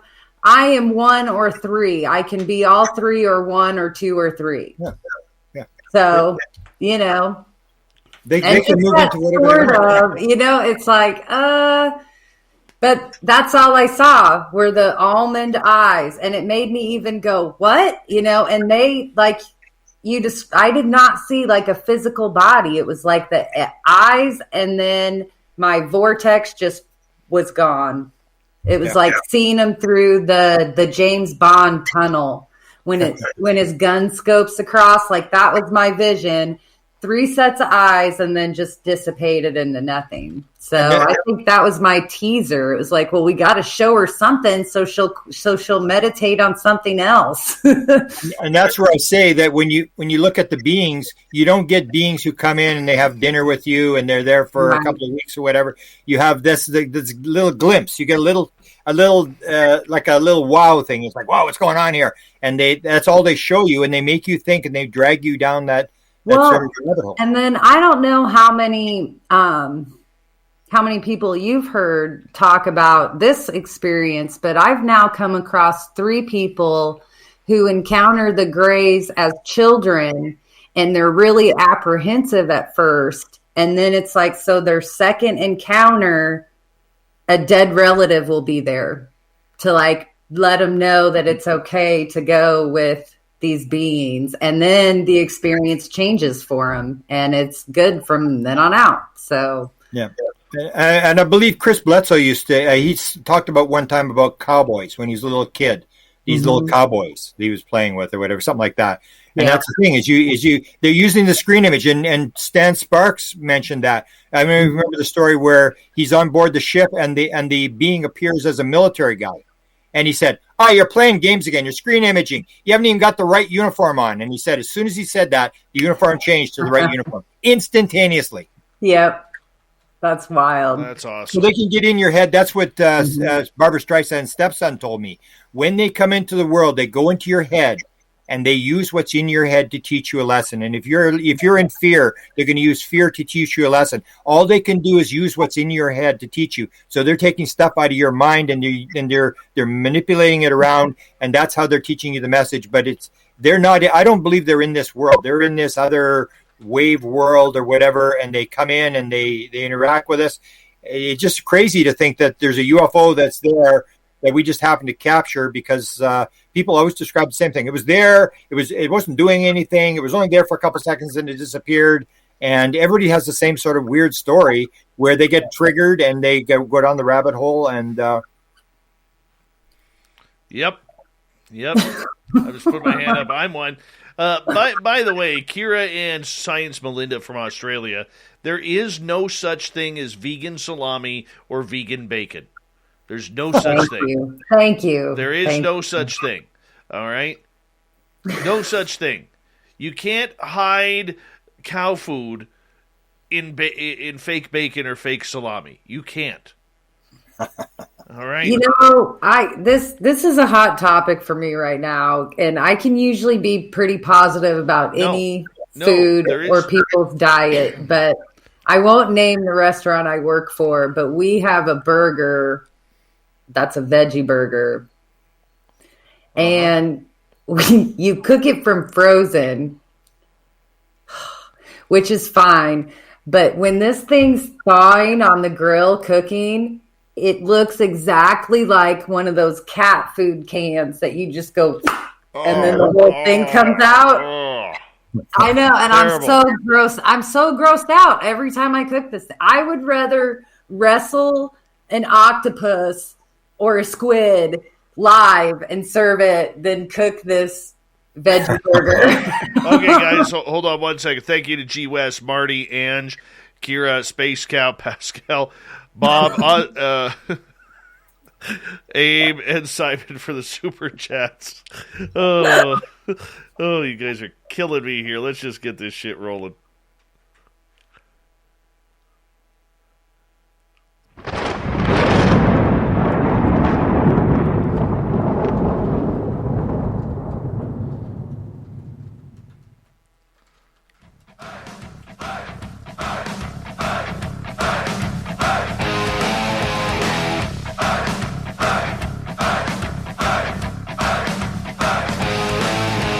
Past the halfway point of Spaced Out Radio tonight.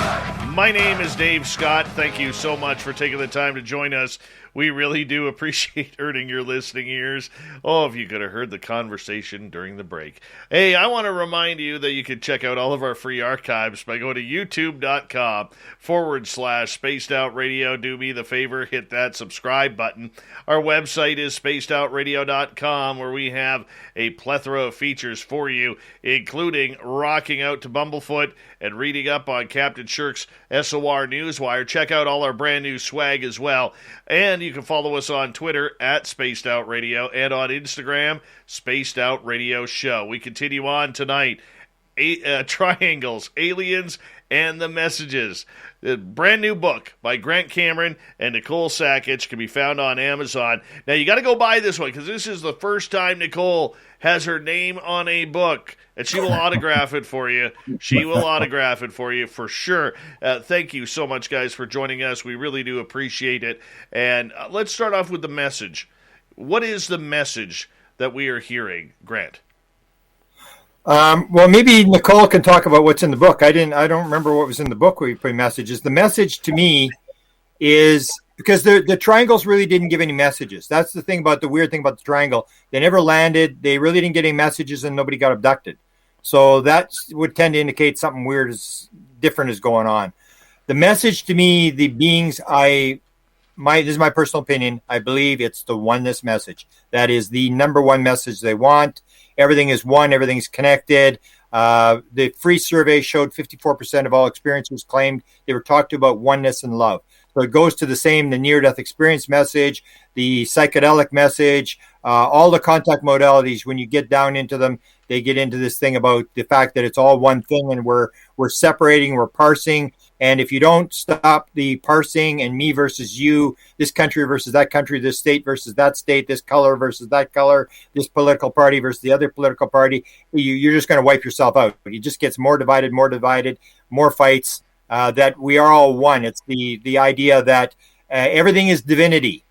And you cannot separate it from, if you try to separate something from divinity, whatever you put into the shadows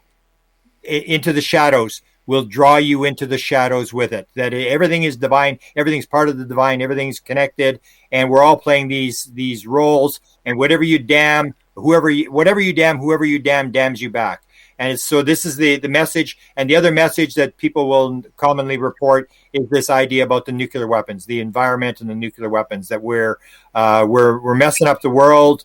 And so you have two different versions. So you have the experiencers seem to show this thing with the end of the world, or experiencers will talk about Ron Johnson talking about his job was to fly people off the planet, or people say they were told to do something, and what are you doing? I don't know. They told me when the time is right, I'll know what to do, and they're directing people and stuff like that. This idea that there's going to be this great cataclysm, and these beings are what's going to happen, and people are going to be taken off the planet like Neil Young after the gold rush. The silver seeds will come and take the chosen off the planet. But then the channelers say it's an awakening thing. It's whatever you built in fear is we're going to overturn the rock, and the little wigglies are going to come out, and we have to redo everything that we've built in fear. So there's these two different versions of things, but we are at a transition. Oneness and this whole thing about the environment and nuclear weapons are the main messages that I think. The one in the book, I know the message was the thing about the triangle, that the triangle is a very important symbol in the universe, and that's why they use so many triangles on people's wrists and crafts and all this kind of stuff. The triangle is a very important symbol. All right, for you, Nicole, tell us about the message. Your microphone's on mute. We're waiting for Nicole to unmute herself here. I'm nodding. I just dittoed everything Grant said, but no, he took my thunder with the last one. I was going to say, I think the overall encompassing message was this, the triangle, the symbolism behind it, and that inner journey that it can take you on. As soon as you start learning about this, boom, next thing you know, you're learning about spirituality, maybe on a personal level. And I think the other message is what we refer to often is all of these triangle encounters seemed to make all of our experiencers go, wow. And it either set them on this path or at least had them circling the rabbit hole until they found more of their kind. You know what I mean? And it doesn't have to be a triangle that gives you your wow experience. But like Grant said, once you start this journey, once you have your wow, then that's when you realize the message from the intelligence is a lesson, and it's a personal journey lesson. You're taken inside yourself to explore what's out there in our reality.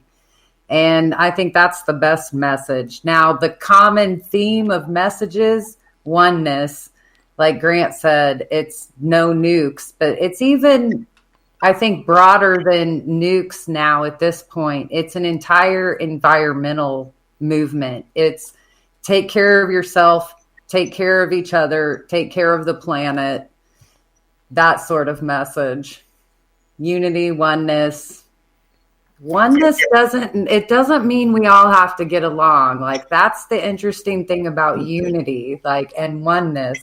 There can be differences in oneness. So, but do you get back to this thing where I say when you close your eyes in death, you suddenly realize, oh my God, it was a big play, and we all were part of it, and Nicole was part of it, and we planned this whole thing, and you realize that everybody is part of the play. There's nobody outside of the play. We are all part of this thing.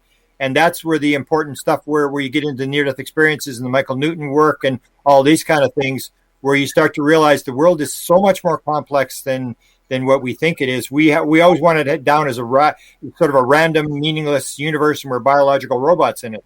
And the more you look at the UFO phenomena and near-death experiences and all these contact modalities, you realize it is this super, super complex world that is pattern. It's life. It's almost like the idea where people have this idea, it's just everything's just happening by accident and stuff. And I say you have 330 billion cells that die in your body every day, 200 different cells, and each of those cells is 200 trillion atoms. And within a couple of hours, the 330 billion cells will be replaced by these cells that all put all these atoms together, trillion atoms in the right three-dimensional spot in the 3 billion base pair DNA and stuff. And everybody says, oh, it's just happening by accident. Well, baloney. Then the UFO thing shows you that it's much, much more complex, and these messages, and that they're putting the messages. So you see the Ariel School, if you remember the Ariel School story, and we talked to Preston Dennett. We did the interview with Preston Dennett, that there's 100 cases of these school things where they drop in on these schools. But the Ariel School, when Emily Trim was from Hamilton, Canada, she was one of the ones, and she was getting these rapid image cycling things that I've actually got another couple of cases where the beings are using these rapid images. They're putting them in front of people at very high speed on a screen and stuff. And it sort of blocks the left brain, and you get this thing comes through. She said the movie trick. Getting word technology. That these technological images were coming into her head at this very high speed, 100 images a second. And then at the very end, there was this flash, and she said, that doesn't mean the world's going to end, but they said, you have technology and you could do better. And the girl beside her that was on the logs that was running with this being in front of them, and this stuff was coming out of the being's eyes, these messages, and that she was getting the environmental thing. But you see that over and over again. 39% of all the experiencers, no matter what you say about the free survey, 39% of all experiencers, when you talk to them, you say, hey, did you see the screen on board the ship? And they go, yeah, I saw the screen. So what did they make you watch? And they'll talk about the environmental message, the flood, the giant wave, the nuclear weapon thing. And people are sort of being forced to watch this as if they're trying to turn this thing around or move us in a different direction. One thing I haven't asked, though, or I haven't explored, though, is because we just talked about how the beings change and craft has evolved. The messages have essentially stayed the same. Yeah.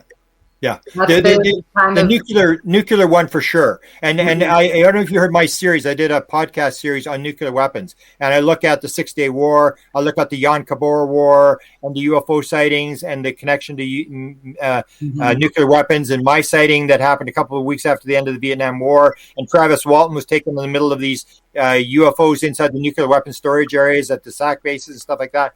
And you start to see this nuclear weapon thing is a key message that even in the 1950s, I remember Walt Andrews, who was the head of MUFON in 1978 in Dayton, Ohio, told me the story that Wilbur Smith, who ran the Canadian government program, had told him the message from AFA, which was the alien that they were going to land the base, where I just put on Facebook, these letters from Paul Hellyer talking about the landing base that they opened in 1954. And it was AFA they were going to land at this base. It was Wilbur Smith. And AFA was also the one that Arthur Lundahl and these CIA people channeled in 1959 at the National Photographic Interpretation Center. And so you get this, the message that AFA, according to Walt Andrews, said, Smith had told him the story. He said AFA told them, the only time we'll ever step in, it's non-intervention. The only time we'll ever step in is if there's a nuclear exchange to save the Earth.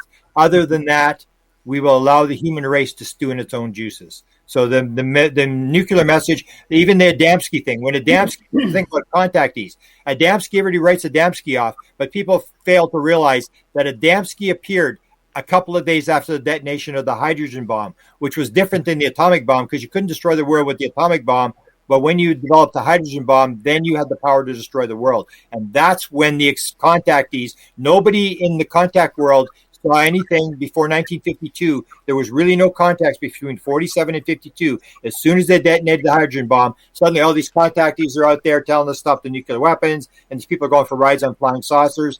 And I think there's a connection. I think the nuclear weapon is a big thing that they are very concerned about. And that's not so much that it's the idea of oneness, that we think that it's only going to affect this little area, and what they're saying is it affects the entire universe. And that's why they came in 1947 in great numbers, is because it's like a bell. When you ring one corner of the bell, the whole bell rings. And they knew what we'd done, and that's why they came in and said the kids have got the matches, and started indirectly trying to influence. And the way I believe they influence us is through reincarnation, that we are the beings, we make an agreement, and we come in at this time to try to help, that we've all have a purpose here, and that's why we're here.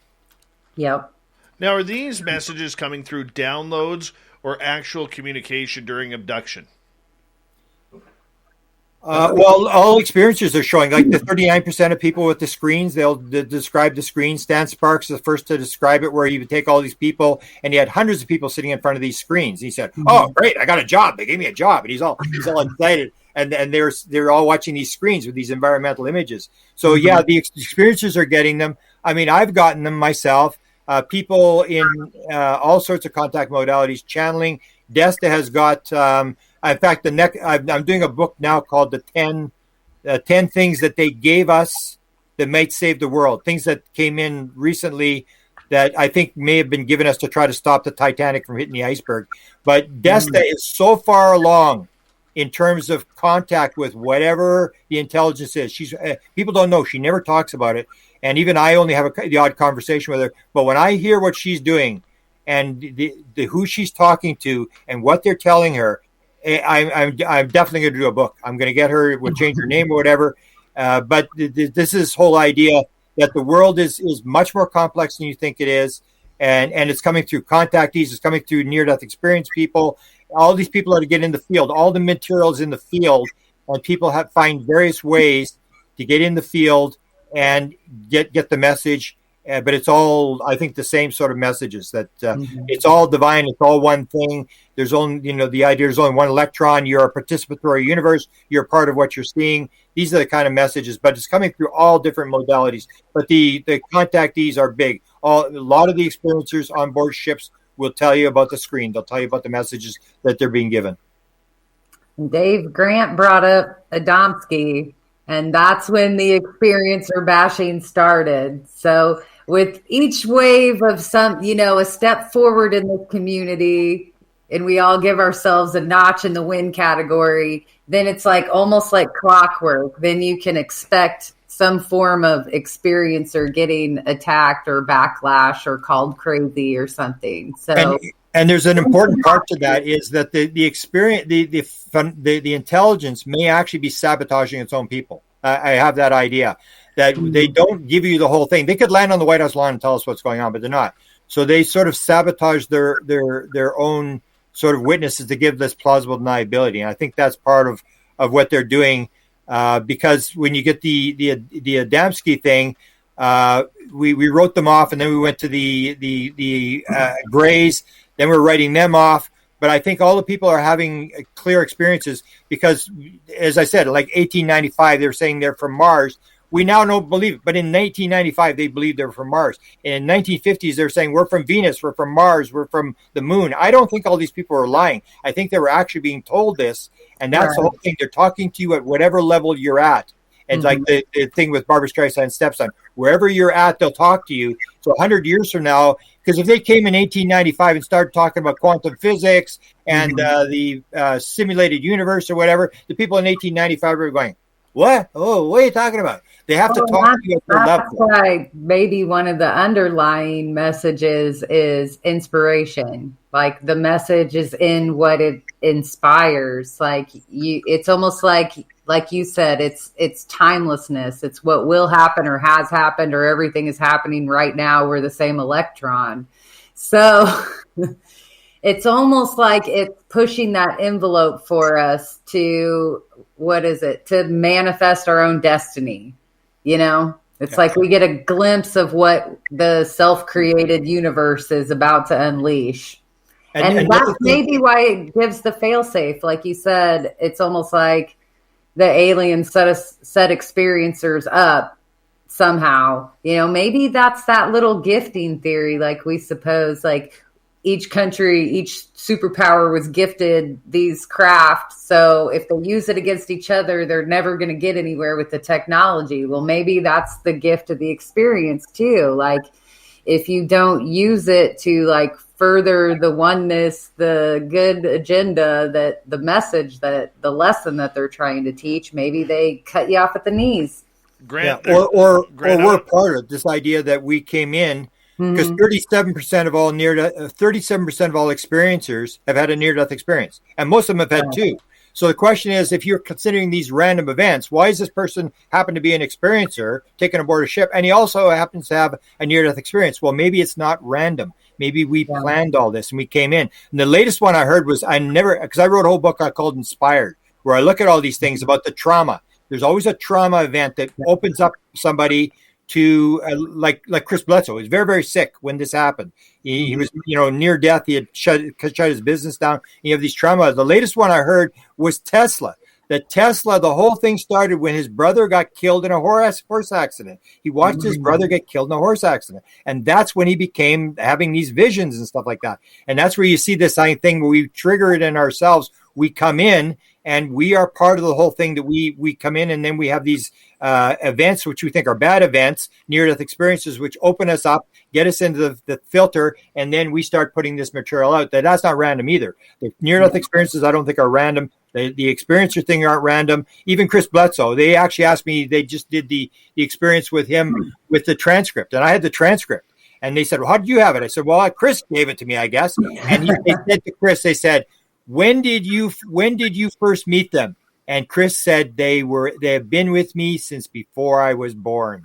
And when you look at that, when it's multiple lives, everything changes. Everything changes. Yeah. And well, I think that's a journey that a lot of experiencers go on. It's like they reach that point where they realize if it hasn't been happening to them from birth, it's pre-birth.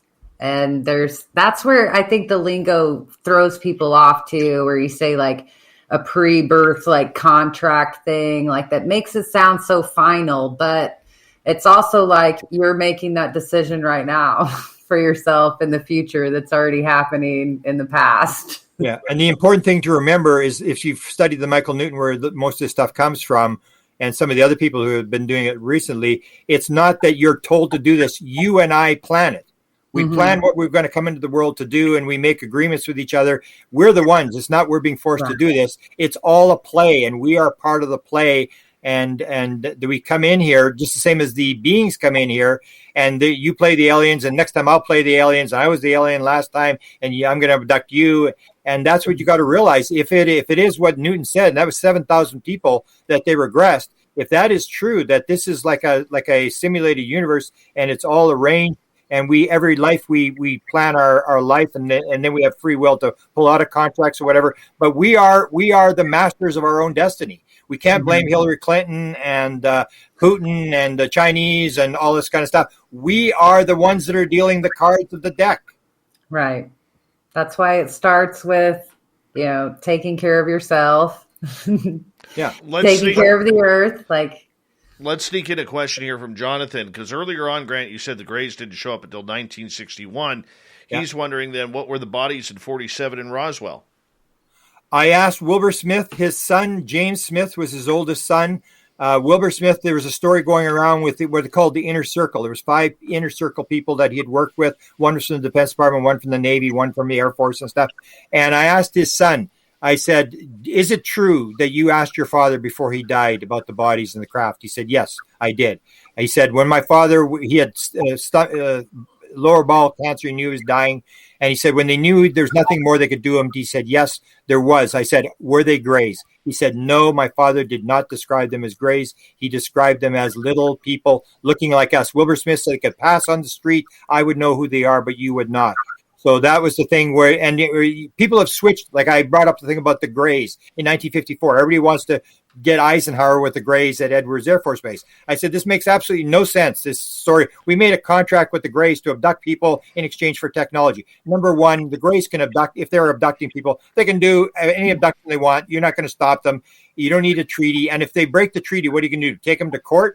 And secondly, why would the Greys give you advanced technology, which you're going to turn around and try to shoot them down? We've made all these nonsensical stories. We've sort of backtracked this stuff. But I maintain that there was a crash in 47. There were bodies. Even Wilbur Smith. We had the thing with Kit Green going to Eric Walker at Penn State, and about the bodies getting up and walking away. And that's when he said, maybe they got up and walked away. Maybe they didn't. This is none of your business. This is just curiosity. Why should we change the rules to satisfy your curiosity? But he had this idea. It was the same idea that they may have actually been like human type beings. We won't know until we actually see the gray beings, but I think that it's part of what we're seeing. The same as the reptilians and the mantids. I guarantee you that was not being described in 1975. There was no mantids. There was no reptilians. There was not even abduction. Travis Walton was sort of one of the first abductions. We didn't even know. Like, people asked me about the triangle thing. Do you think you were abducted? I said, well, maybe, because nobody knew anything about missing time. Nobody knew anything about this. You got to realize this stuff didn't come up till the 1980s, that it was a totally different world and different things were happening. It was. Nicole. I don't know. And then, Grant, you pointed out earlier, though, like, even the accounts of the Greys from different experiencers vary so much. And I think one thing that hits home for me as being so different with, like, Betty and Barney Hill's case is everybody has, like, this idea. I guess it's Whitley Strieber's Grey with the almond black eyes, totally blacked out. Well, Betty and Barney Hills actually had whites and a pupil, and I don't think they really described them as these huge eyeballs. They were more, like, smaller with, whites, and that's what blew me away. It was like, and the other thing was that Betty and Barney Hills aliens had hats on, and I go, take a look. Something else is going on. What is they got a baseball team on Zeta Reticuli? Like, why are they wearing hats? You see these weird things, like they don't have clothes, they don't have belly buttons, they don't have sex organs, they don't have mouths, they don't have ears, all this kind of stuff. And you start saying, what are we really looking at? We just sort of immediately assume that this is what's going on, and it may not be what's going on. Grant Cameron, Nicole Sakach. I think I'm here somewhere. I don't know. We got it for another 30 minutes here on Spaced Out Radio, heading into Hour 3. Then at the bottom of Hour number 3, Dave 101 continues. Should Louis Elizondo write a book? We'll be back right after this. I think everybody should write a book. Exactly. Yep.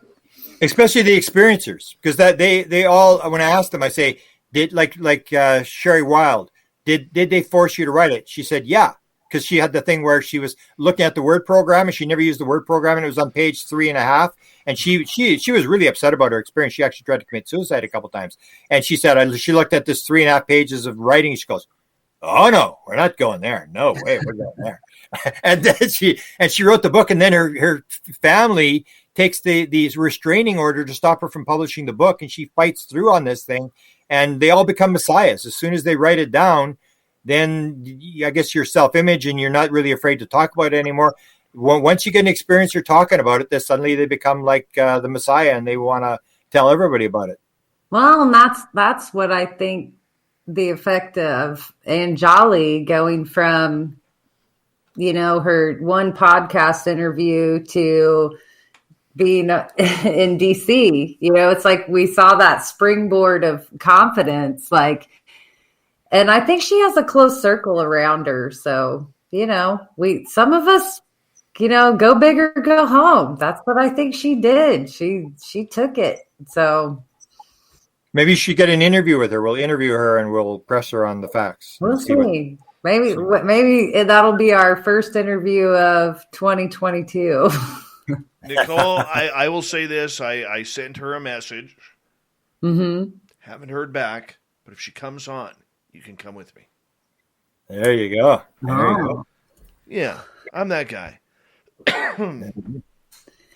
It'll be interesting. She's not doing interviews? Is that what you're saying? I don't know if she is. She's being very picky. I mean, she hasn't, outside of Jimmy, she hasn't done a big show. Oh, yeah. She's done a couple of small ones. She pulled out of another one. Chris Holm with a great comment here. If aliens push the hippie message of no nukes, do they also push the hippie message of get high, drop out? That was big at the time. Curious. Well, yeah, they do, because you take a look at the whole DMT thing. That's where I say you got to really take a look at DMT.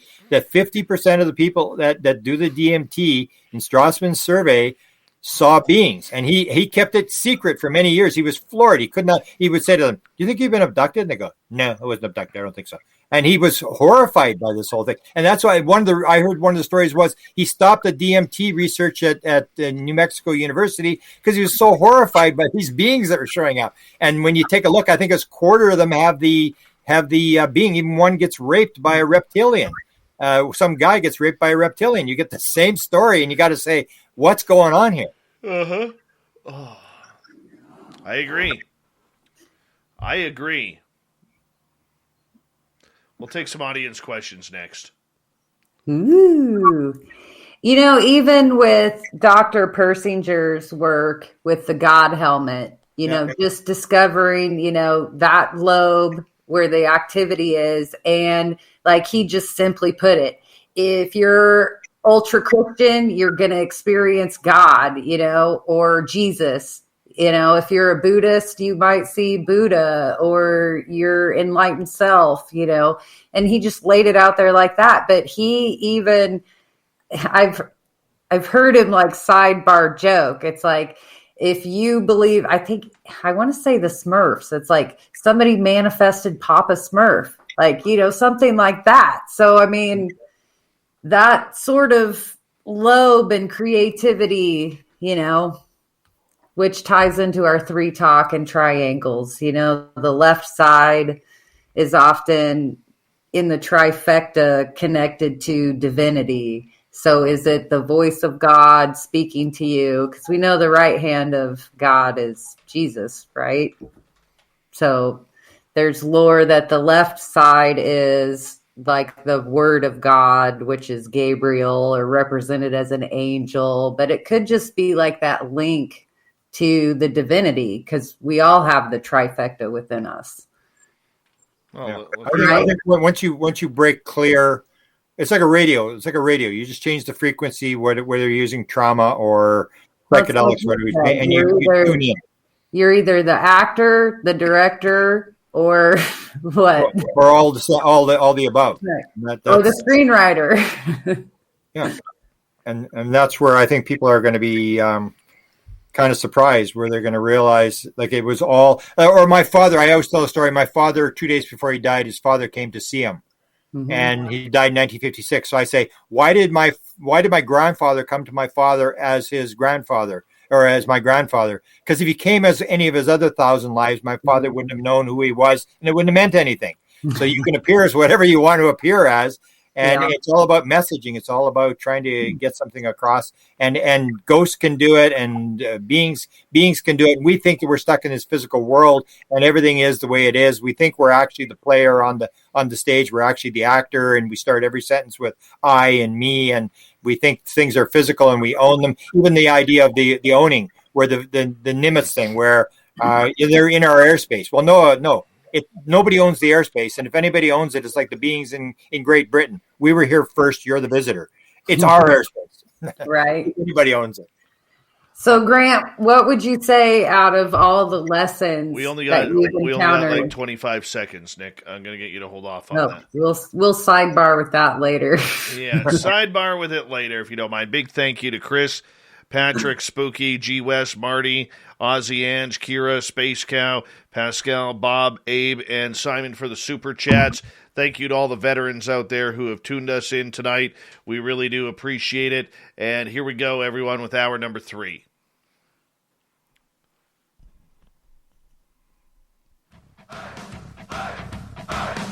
Would you like to connect with us? Head to spacedoutradio.com for all your latest show info. Now, back to Dave Scott and SOR. We're kicking off third and final hour of Spaced Out Radio tonight. My name is Dave Scott. Thank you so much for taking the time to join us. We really do appreciate earning your listening ears wherever you are on this beautiful planet we call Earth. Thank you to everyone tuning us in on our terrestrial affiliates around North America and digitally on TalkStream Live, Revolution Radio, and KPNL. All of our archives are free. Go to youtube.com/Spaced Out Radio. Do me the favor, hit that subscribe button. The Desert Clam has set the password for tonight in the SOR Space Travelers Club. Welkin. Welkin is your password. Use it wisely, Space Travelers, as the Clam sets the password each and every night right here on Spaced Out Radio. Our website is spacedoutradio.com, where we have a plethora of features for you, including rocking out to Bumblefoot and reading up on Captain Shirk's SOR Newswire. Follow us on Twitter at Spaced Out Radio and on Instagram, Spaced Out Radio Show. For the final time tonight, we introduce Nicole Sakach and Grant Cameron. They have a brand new book out, can be found on Amazon, called Triangles, Aliens, and Messages.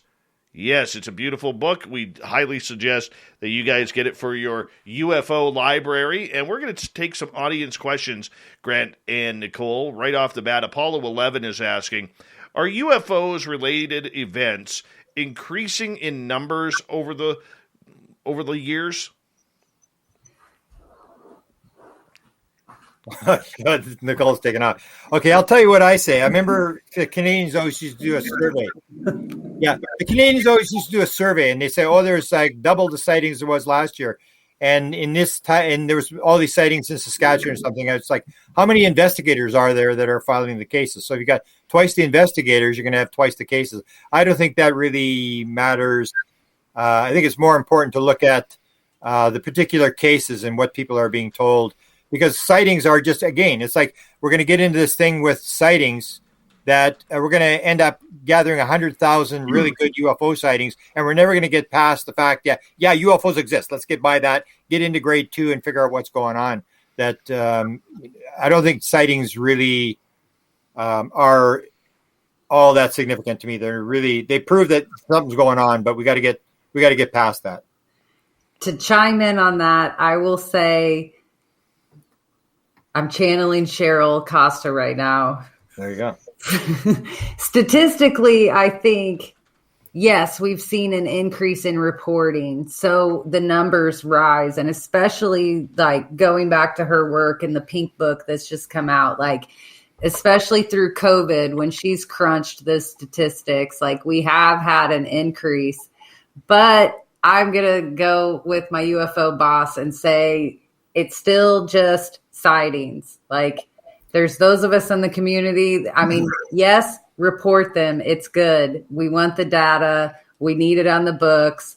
People like Linda and her wife are doing wonderful work with the data, but we're beyond that. We want, it's the sighting, no big deal. I think the same amount of sightings have been happening throughout time. As long as humans have been humans, I think we've been having experiences with the intelligence. So I think that has remained the same. I think people disregard it or don't even know what they're dealing with 90% of the time. So. And the other problem with it is when you talk about sightings in certain places, you're making it look like an outside event, that there is an outside event happening outside of us. And it has to do with what state it's in. Well, what's there attracting it to that state or whatever. And I think the more important thing is you look at someone like Chris Bledsoe, where this guy is like an antenna, and you figure out, why is Chris Bledsoe saying this? I think it's connected to the person and not so much to a physical place where there's always going to be this component. We want to change it as if it's some sort of event. And if we can figure out why there's so many in Utah, we're going to figure out what UFOs and why they're here. I don't think that's going to happen. Mm-hmm. All right, let's get to another question, because we've had a few people ask about the Greada Treaty, which allegedly Eisenhower met with extraterrestrials, trading humans for technology. And Grant, you're not a believer in this. Oh, absolutely. It doesn't make any sense whatsoever. It was like, and I actually looked at the plane. I mean, in terms of the plane, because I went to the Eisenhower Library twice, and we knew what the plane was. The plane did not leave Palm Springs, California, and Bill Moore was there looking at this stuff as well. It just doesn't make any sense that the Greys, whatever they are, can do whatever they want. I mean, what do you do if the Greys break the treaty? I mean, what are you going to take them to court? It's a crazy made up story as far as I'm concerned. It just doesn't make any sense. How about you, Nicole? It's one of those where it's so embedded in ufology lore. Like, okay, I first heard about this anthology in the 90s, late 90s, when I dove into this. And at first you're just like, what? This fits with what you think you know about ufology.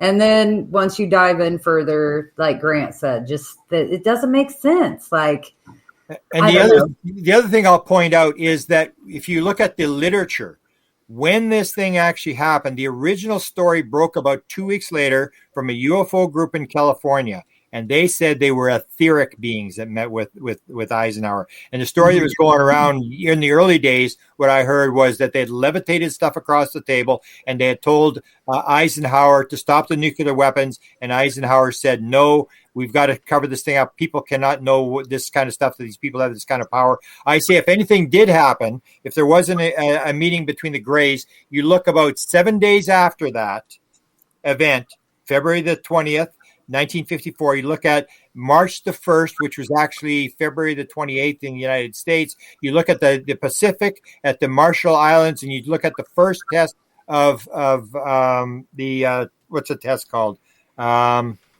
Castle Bravo, the first Castle Bravo test. It was the biggest nuclear disaster in the history of the world. It was 5 megatons. It was supposed to be 5. It was 15 megatons. It was a dirty bomb because it was on the ground. It contaminated 3 islands. It contaminated a Japanese fishing trawler. And they still protest every year about this fishing trawler, all the people that were killed on this fishing trawler. It was a massive nuclear disaster in the Pacific. That happened a couple of days after that. So it may have been, we want you to stop the nuclear test, because they knew what was going to happen in the Pacific, and Eisenhower said no. That's what I believe. If anything happened, it had to do with that nuclear test. Right. All right. Go ahead, Nicole. Sorry. I often look outside of ufology and what's going on at the time in history when you're talking about time frames like this. So also, you got to kind of look at Eisenhower. I mean, we're just off World War II fighting Nazi oppression, and we just liberated millions of Jews. And I mean, we are king of the world right now. So you think Ike's going to turn around and not use these massive weapons if somebody's like, we're going to take your people? I just don't see that. Like a military perspective, you're not going to like hand over your citizens to anybody. Like, I don't know, especially when you think it's something we can fight, like physical. And that's what doesn't make sense either. And the other thing you got to realize is this whole thing about the abduction. What's actually going on? There's an abduction event, but you take a look at the Wilson leak document. It said no abductions. Kit Green says no abductions ever. Edgar Mitchell says no abductions. You look at the DMT and you see these people being abducted inside DMT experiments. Is there actually abductions? This is what I'm saying. When you get down to it, it's way more complex a story than people think it is. People want to just make it very simple. They're raping women. These Greys are here, and we just make up these sort of like QAnon stories that are, But like, where were the clauses of who they could take? I mean, okay, but you can only take our homeless people, who, what's the conditions of the exchange, and where's the technology we got? Like, I don't know. I just, no, it's something's always rubbed me wrong about that. And well, let's get to another question here from our audience. YJ from Kelowna, British Columbia, is asking, what is the forecast for alien disclosure over the next 12 months? Again, the question is, what do you mean by disclosure? I think they've disclosed. And that's why I brought up with we take a look at Lou Elizondo, whether you're looking at Jim Semivan or all these people, UFOs exist. And in fact, I did this study, this presidential thing, and I actually said that when you take a look at what they've said, and you take a look at what was in the 1967 Lynn and Johnson eyes only study, if it was like a cut and paste job. It was like they took the report out of the Johnson report and put it in the UAP report. It says, we did not, this is not our technology, and it's not the evil Russians, and it's not the evil Chinese. That's exactly what was in the 1967 report. So we have this situation where now, I've lost my train of thought, so go ahead, Nicole. I will throw this out there that I think for the next 12 months, the chum in the water is going to be this progressive UAPTF report that's supposed to come in every 6 weeks, 8 weeks? What's the deadline? 90 days, I think. Each 90 days. So we get updated. How many are we going to get in a year then? And that's going to be, that's like chum in the water for Megalodon. Like, there you go. But the bottom line is you have Lou Elizondo and all these people saying, we don't know what it is. And everybody goes, you know exactly what it is. Just quit lying to us. And it's maybe they're actually telling the truth. Maybe that was the final report to President Johnson. Yes, UFOs exist. Yes, there's metal crafts. Yes, this stuff is going on. Yes, this may be ET, but we really don't know what's going on. That's what they're saying. That may be disclosure. Yes, UFOs are here. We're being interacted, or what they call the core story, Kit Green. With the core story that he and Kit Green put off, and Jacques Vallée in the 1980s, 1983, in a Denny's restaurant, came up with a core story. There's a bunch of garbage floating around. What do we know for sure? We're being interacted by some phenomena. We've got a craft, and we cannot back engineer it. So even if you have a craft and you have bodies, that doesn't prove that they're ETs. It proves, yes, something's going on. And I absolutely, the more I look at it, the more I think they have not got a clue of what's going on. That's what Jim Semivan says. Whatever they are, there does not appear to be any there. This has to do with some sort of consciousness or something like that. These high-level guys are saying this. They're saying, we don't know. You may actually have disclosure right now. Mm-hmm. Well, it's something that we're going to see as it pans out, because I still think for the majority of people out there, to simplify it, they still are waiting for whoever the president is to come up to the podium and say, my fellow Americans, we made contact. For with the majority ET, of people want them. Yeah, that's what I'm saying. People want their version of the story. They want him to say, like Steve Bassett, he's got to say ET. Well, maybe it's not ET. Maybe that's why the president can't stand up and say it's ET, because they don't know for sure. Unless the body, they have a body. I know for a fact they have one body. Unless the body has a passport from Zeta Reticuli, how do you know where it's from? And that's the whole idea, is they can manifest whatever they want. The idea with Bob Bigelow said, oh, there's a crash in Roswell, but there was also a crash in South America, and there was one in Russia and China. I think they're seeding it. And then Tim Taylor from NASA says, he called it the gifting field. That's when I went to Jacques Vallée. I said, Jacques, this doesn't make any sense. They're crashing these things. They're dropping these pieces of metal. It looks more like, to me, like these are gifts that they're dropping these things. And Jacques Vallée said, yeah, I think I sort of came up with that idea.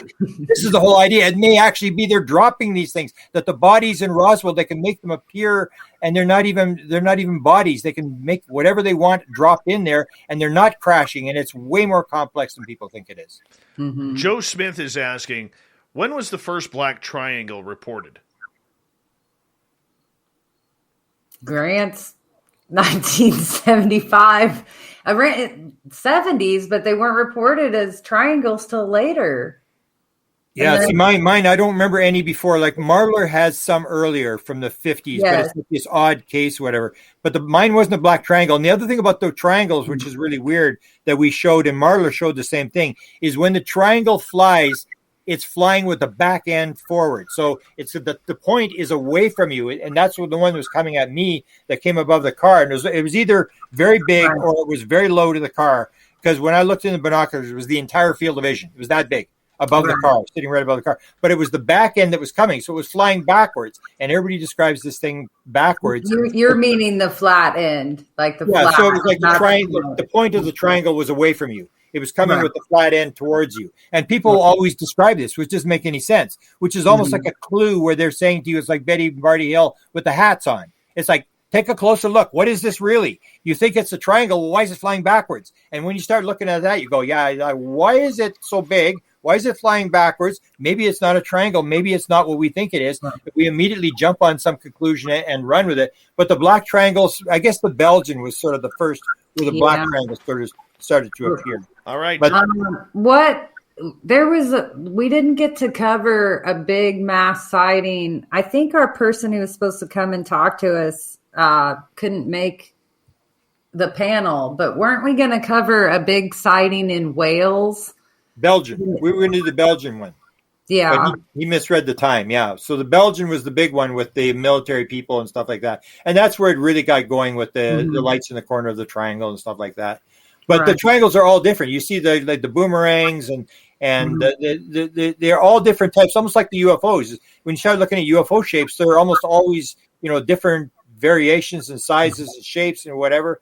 And you start to wonder what's really going on here. Ooh, let me answer Drew real quick, and then Grant can answer. All right, Drew. President Reagan actually had a sighting. Now Grant. let me ask the question first for our radio audience.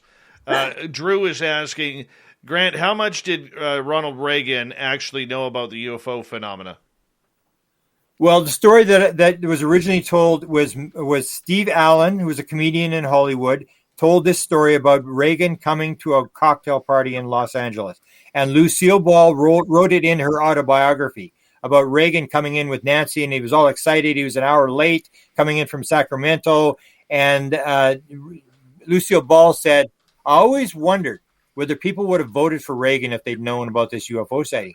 But then the story came out just a couple of years ago that Lucille Ball had told Shirley MacLaine that it wasn't just a sighting. It was an actual landing. He had the one with the plane where they chased it with the plane. And then the second one was on the ground along the coast highway. And according to what Lucille Ball told Shirley MacLaine, there was actual being came out and Reagan interacted with the being and the being told him to run for president. So when Shirley MacLaine that came out, it was in a British newspaper. I went to Shirley MacLaine's webmaster and I said, is Shirley being misquoted or did Lucille Ball actually tell her that? And then I came back and said, no, she's not being misquoted. No kidding.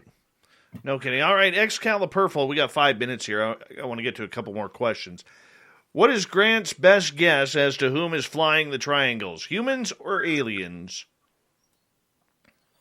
They're etheric beings playing aliens or humans. They're definitely, I do not believe it's the government. I mean, it's the old idea. We lost against a bunch of Stone Age tribe people in Afghanistan. Anybody that thinks that we've got this thing under control, we absolutely do not. I do not believe we have this super high technology and we're flying all this stuff around. I just don't believe that's going on. I believe what Elizondo and all these people say is we're interacting with this phenomena and we really don't know what it is. Or as Jim Semivan was asked by John Alexander, so who's running the show? And he said, they are.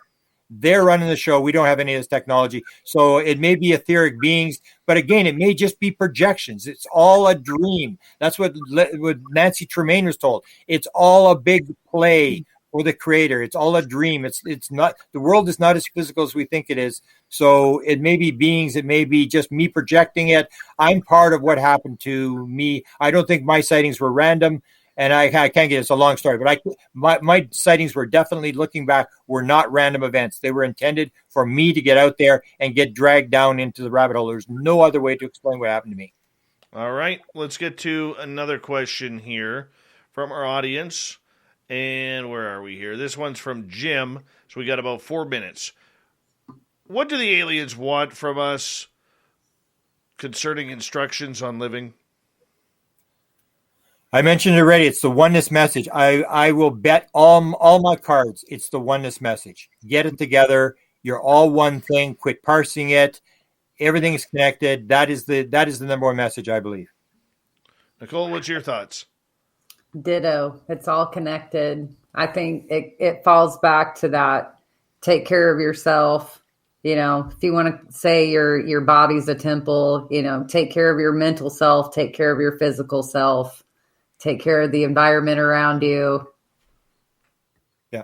As John Wheeler said, it's a participatory universe. You got to realize we are part of what we're observing. It's all connected. All right. Aussie Ange is asking, invisible helicopters, what do they have to do with triangles?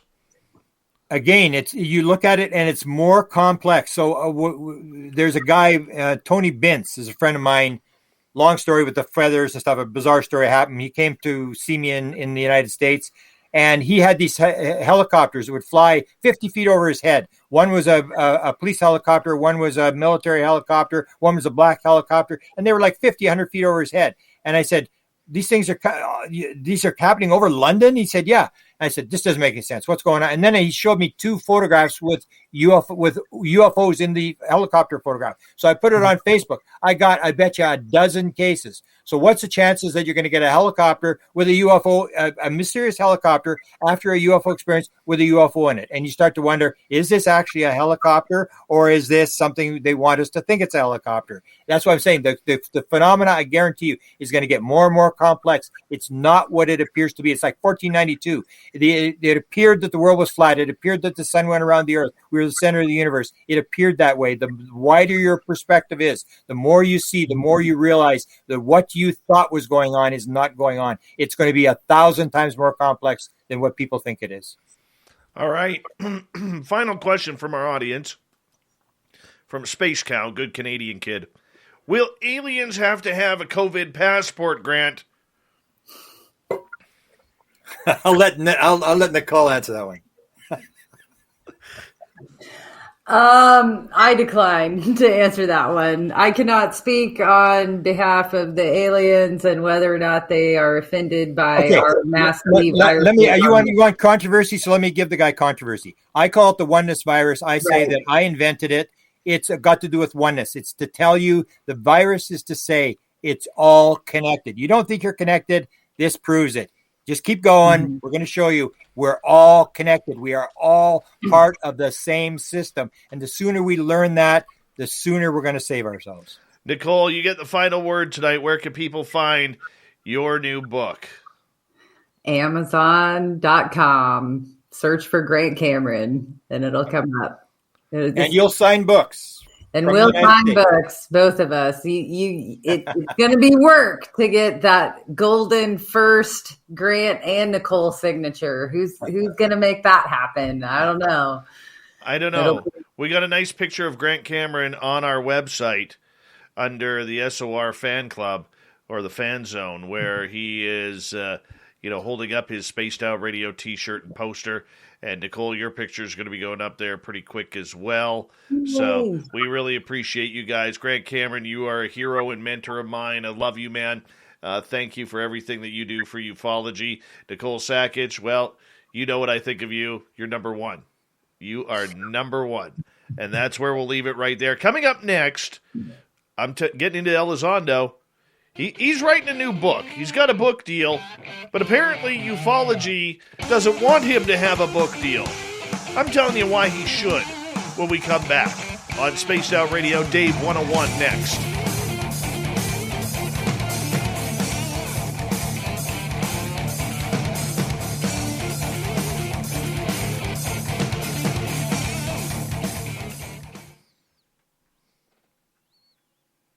Fun times, everyone. We'll give you a few claps right there. That's good, yeah. Now, my answer to the Space Cow's question about the COVID passports, it all comes down to who's elected Monday, my friend. It all comes down to who's elected Monday. No, it doesn't. It comes down to the thing will just keep going, and everybody's going to learn the lesson. It's all one thing. Doesn't matter. It's like whatever cards are dealt. PEI has no deaths. And the United States has 3,000 a day. It's going to be learning to play the cards you're being dealt. Yes. All right, my friends. Okay. I will let you guys go so I can prepare for my all-important Dave 101. Dave 101. Dave 101. I think, yes, he should. I think he should spill all his secrets. That's my opinion. And, boss, I'll see you tomorrow at noon. Okay. Beautiful. Appreciate you guys. Thank you for being so wonderful. Thanks, Dave. Thanks, everybody in the chat. Okay. Good night, guys. Bye. There they go. Grant Cameron, Nicole Sakach. We love them around here. Now, Space Cow, don't you go doing something silly on the voting end. No orange or red or green or pastel blue. Or purple.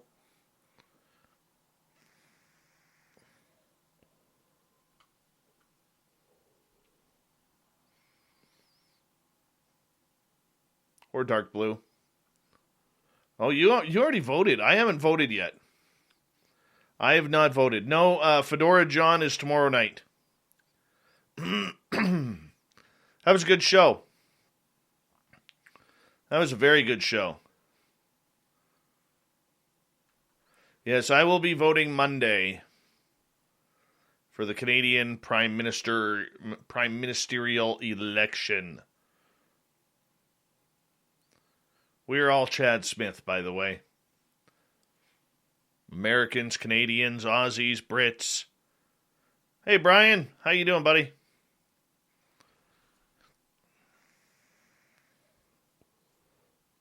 Lori Rosenfield, how are you? Thank you for that wonderful super chat.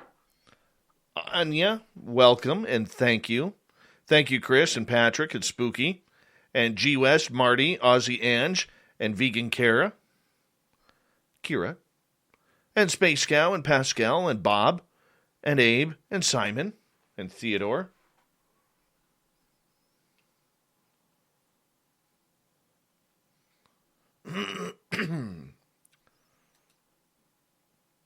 Look at that. Nicole with a oneness equals Chad Smith. Look at that. And I'm out of cough candies. Oh, no, there's one in there. Hold on before we knock everything over. By the way, I should show you this. I got this a couple days ago. Got a package in the mail from Dirty Fylth. My name is George. I am a land shark, and I live in the mountains. You are my best pal. Well, thank you. Here's George. Thank you, Dirty Fylth, for George. We got to find a home for him, so that way he can be seen. I don't know. There we go.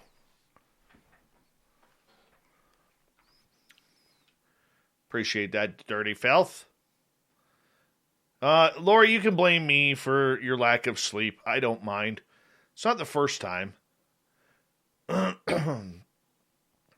Every vote counts, Kev. Every vote counts. And we don't vote into machines up here. We vote into on paper. And then there are 3 to 5 sworn in scrutineers who hand count the ballots and then report in on the ballots via computer. No, we do not have the electronic machines up here. Jonathan has seen fake helicopters. No way. Chinook's disappearing right in front of you. That's a big helicopter too, man. Wow.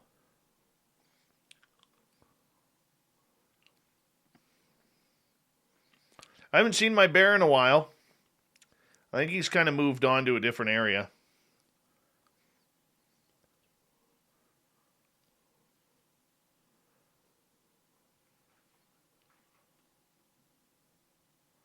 Yeah, we hope we get a good person into office, too, rather than Mr. Corrupt again. Hi, gorgeous Lynn Sows.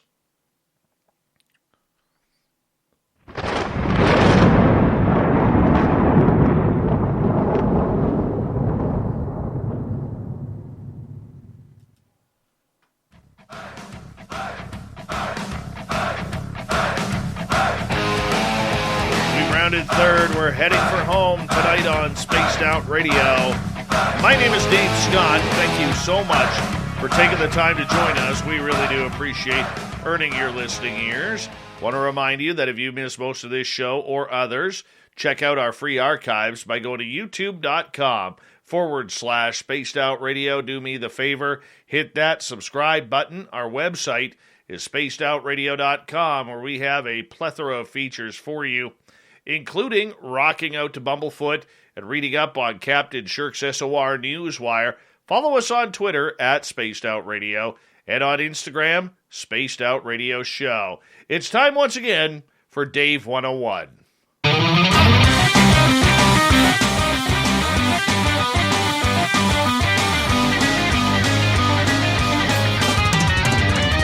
It's time for Dave 101.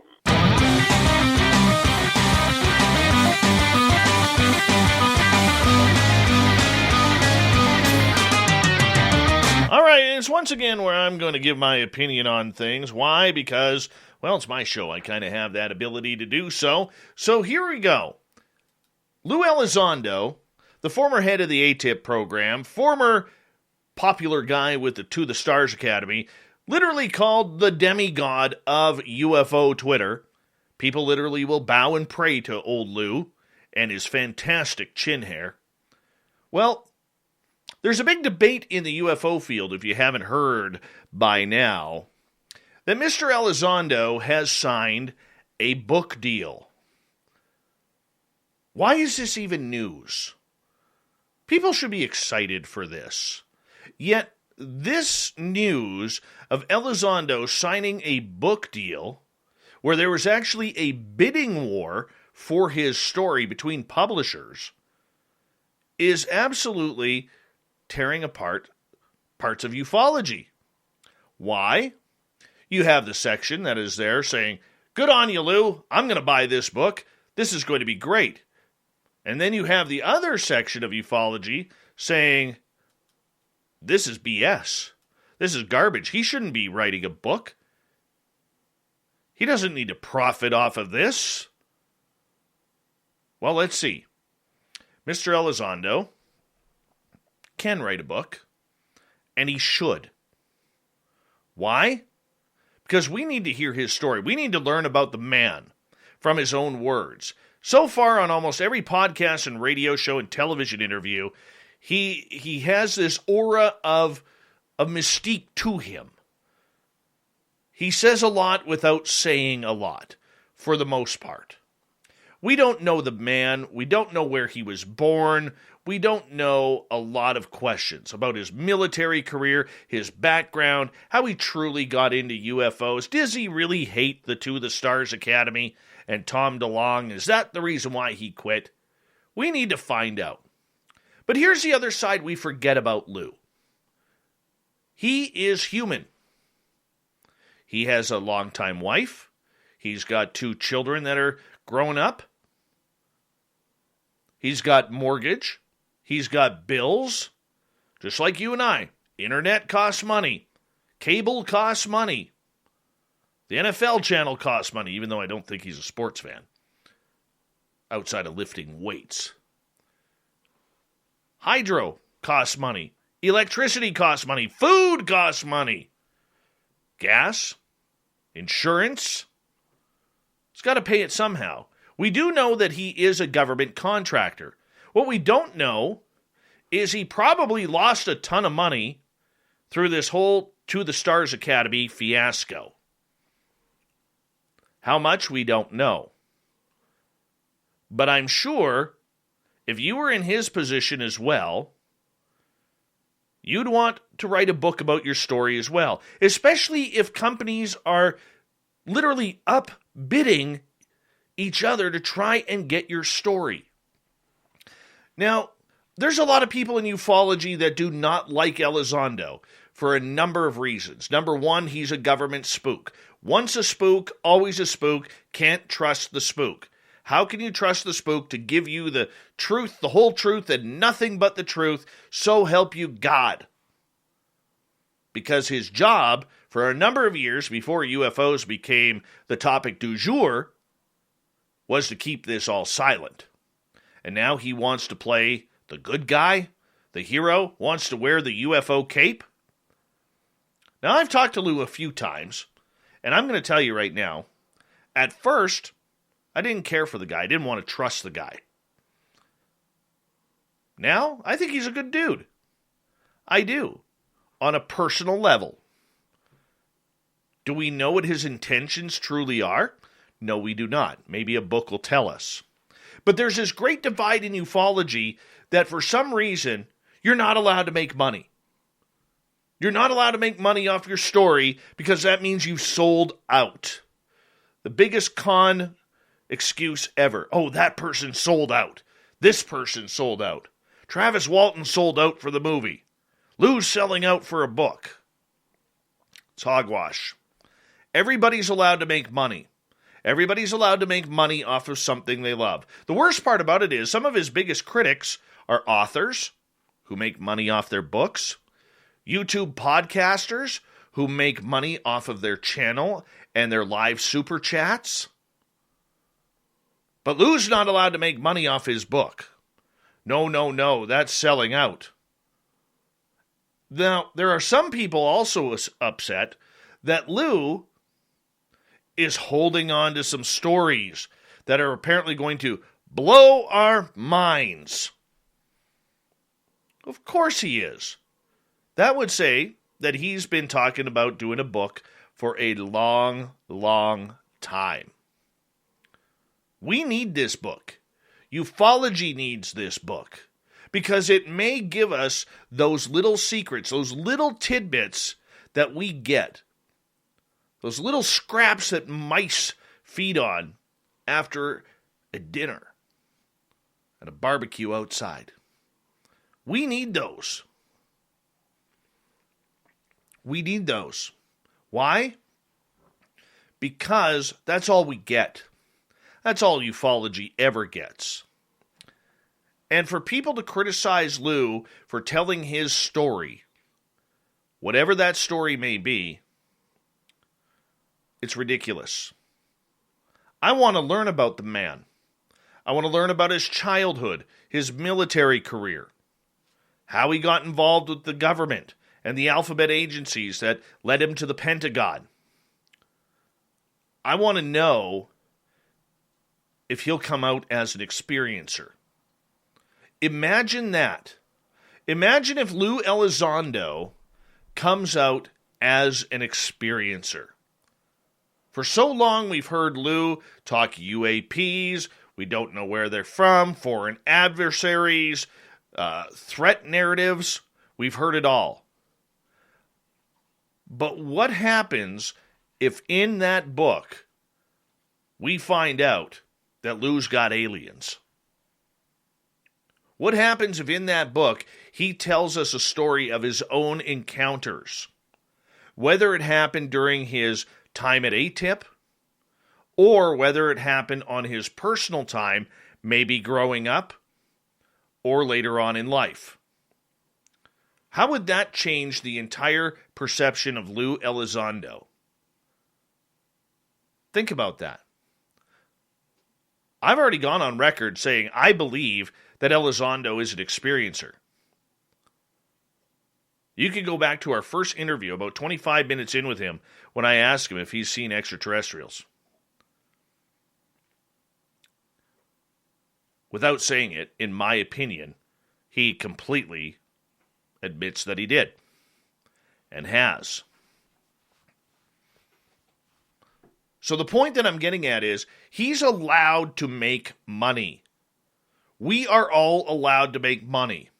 I have no problem with people making money, whether it's Grant Cameron and Nicole Sakach on their brand new book, whether it's Richard Dolan, whether it's certain podcasters and YouTubers making money off of talking on this subject. We're allowed. Money and profit are not dirty words, except when it comes to the paranormal umbrella. You're not allowed to charge if you're a paranormal investigator. Otherwise, that's taboo. You're not allowed to make money in ufology because you're pushing a narrative. You're ripping people off. You're lying to people to make the old Benjamin Franklin. I'm sorry, I don't know who's on our $100 bill in Canada. Unfortunately, the world revolves around money. And none of you would ever turn down your job if somebody came from a different company and said, I'll pay you $50,000 more a year, or $20,000, or even $10,000 more a year. Heck, maybe even $5,000 or $2,000. You're not turning it down. Why? Because we're all trying to get ahead in life. We're all trying to survive in this ugly, ugly time right now. And for people to say that Lou should not be able to write a book, it's incredulous and ridiculous. It really is. Absolutely, he should write a book. We need his story. We need his words. And if he lost money on the To the Stars Academy, because we still don't know whether he was an investor or not. Maybe some people do. I do not. But if he lost money on that, doesn't he deserve a chance to get his money back? Everybody deserves that. Back in 2017, when I had my breakdown, I lost a lot of money because I couldn't work. Wasn't there. All right? I lost a lot of money. I'm finally getting out of that hole. He's allowed to make money off his story. He's allowed to make money off of his name. So far as we know, to this point, he has done everything for free. Every conference, every interview, he has done for free. Even the television series, they did for free because that was a To the Stars Academy event. So if you look at it, he is given, whether you like him or not, a big piece of his last 3 years to ufology. Going on every podcast that he could since leaving the To the Stars Academy almost a year ago. Now, one of the first things Lou Elizondo told me, and this is where I gained a lot of respect for him, was when he found out that we had put in 15 different requests for interviews with the To the Stars Academy for Lou Elizondo to interview with us here on Spaced Out Radio, including one interview where they asked us for preloaded questions, which we declined. He was embarrassed. He apologized a couple of times for that, because he wanted to do the interviews. But due to the silly rules that Tom DeLong's team put together on paper and on contract, he had no say in it. So before we continue to beat up and bash old Louie for his role in ufology, let's remember, he is human too. He is allowed to make money. He's allowed to take care of his family. He's allowed to put money away for retirement, even though he's got a pension from the government. He's allowed, just like you are, just like I am. Now, if you don't trust Lou as the voice of ufology, that's okay too. He's allowed to take criticism for his former career and hiding a lot in his former career from the public. Is he the UFO savior? To this date, we don't know. But right now, he's one of the most important people, whether you like him or not, in ufology today, and he's about to write probably a very popular book, and he's allowed to. That's your Dave 101.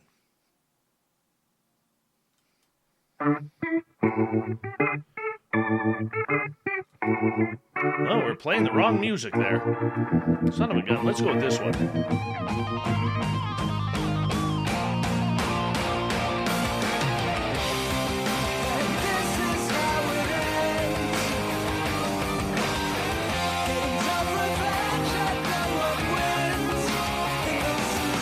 The news is always changing, which is why we bring you the SOR Newswire at the back end of every show, where we get to the weird, the strange, the wacky, and sometimes kind of a cool anniversary. So what's the anniversary? Well, on the night of September 19th and 20th of 1961, Betty and Barney Hill, returning from a honeymoon here in Canada, encountered a large UFO in the White Mountains of New Hampshire. The next thing they remembered was being 30 miles down the road with 2 hours elapsed that they could not account for. Both physical evidence and nightmares alarmed them. Later, they were hypnotically regressed and recovered memories of being on board a spacecraft and subjected to medical exams by non-human entities. This story swept America in the mid-1960s and remains the most famous abduction case in history. Now, the mystery happened almost 60 years ago, as we're coming up to the anniversary, but its relevance seems greater than ever. It remains the most famous abduction case. It was the first alien abduction claim in the United States. It was the first one reported case of missing time. It was the first use of hypnotic regression to recover abduction memories. It was the first public description of what we know as the Greys. It was also the first time a couple had claimed a simultaneous abduction. Startling and shocking when first reported, the Betty and Barney Hill case became the essential template for what followed in the entire field of alien abduction phenomena. When one claims abduction experience today, it is a reasonable question to ask if the person reporting such an event was influenced by drugs, alcohol, books, television, articles, UFO films, documentaries, YouTube, social media, because of the specifics that are known worldwide. When the Hills had it happen to them, however, there was nothing like that, of course. There was still black and white TV. Betty and Barney Hill had no reference point for which to make up a story about an abduction. It was the last thing on their minds. Back in 1961, most people still called the UFOs flying saucers. It was a big enough leap to think that something without wings might be buzzing about in our skies. The idea that the craft might have occupants not from here was more than most people could contemplate. Getting specific about what they looked like and where they came from was far too improbable. Talking about having medical experiments? You gotta be kidding me. But before the events of 61, they already got a lot of comic grief from their friends because, well, they were a biracial couple. And, of course, the Flintstones, Betty and Barney Hill. Betty and Barney Rubble. The Flintstones was the first animated series of primetime TV, and it debuted just 1 year before their abductions. On many levels, they were more innocent times. This was a couple that loved each other, stayed together their entire adult lives, until Barney passed away in the 80s. It's one of those stories, as we come up to the anniversary, we need to be able to see what's going on. You know what I'm surprised? I'm really surprised that there hasn't been a serious feature film made about it. I really am surprised by this. I don't know why, but it just absolutely makes me wonder. That's a story right there. You know what I'm saying? That's a story. All right. Moving on here. A man called the Vietnamese Tarzan, who spent 41 years in isolation in the jungle, has now died of cancer 8 years after returning to civilization. Ho Van Lang was 52 years old when he emerged from the forests of central Vietnam in 2013 with his aging father, Ho Van Than, who had retreated there in 1972 during the Vietnam War. All right? The two were in loincloths, made of tree bark, and had made a living off of the jungle plants, corn that they had planted, and animals they had hunted, with almost no contact with other inhabitants of Trabong district of Quang Nye province. Well, the father died at the age of 86 in 2017, and now the legendary Vietnamese Tarzan is gone as well. All right, let's get to the thought of the day, shall we?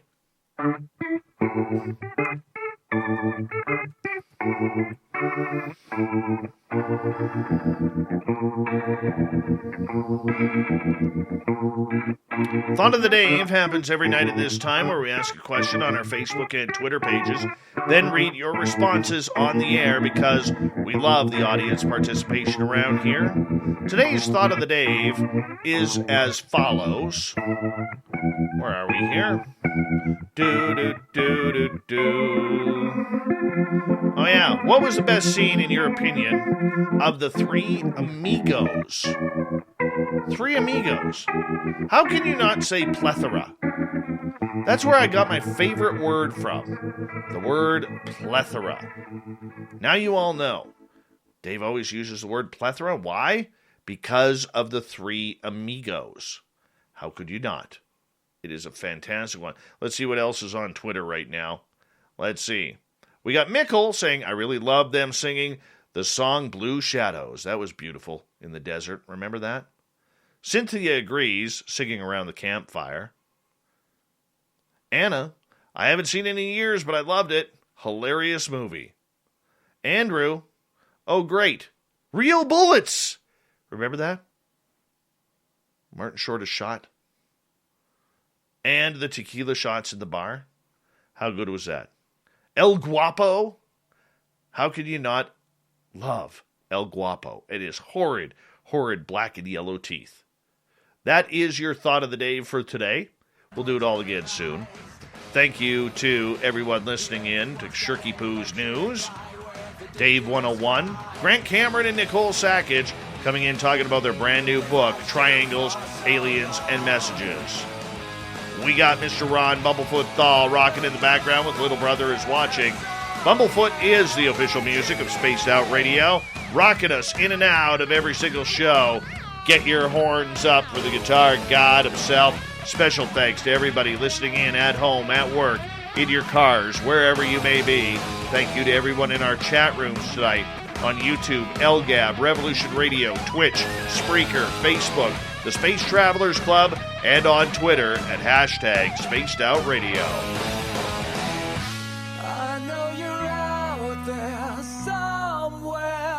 Remember, this show is copyright by Spaced Out Radio and SOR Media Ventures Limited. Thank you so much for choosing to share your evening with us, because together, my friends, we're watching. We own the night. Mr. Bumblefoot, we need a favor. We need you to take us home.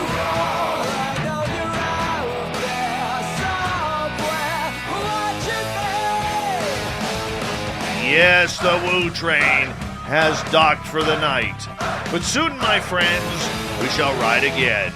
Your seats are always available. Your tickets never expire. And if you want to bring a friend, we've got room for them too. Good night.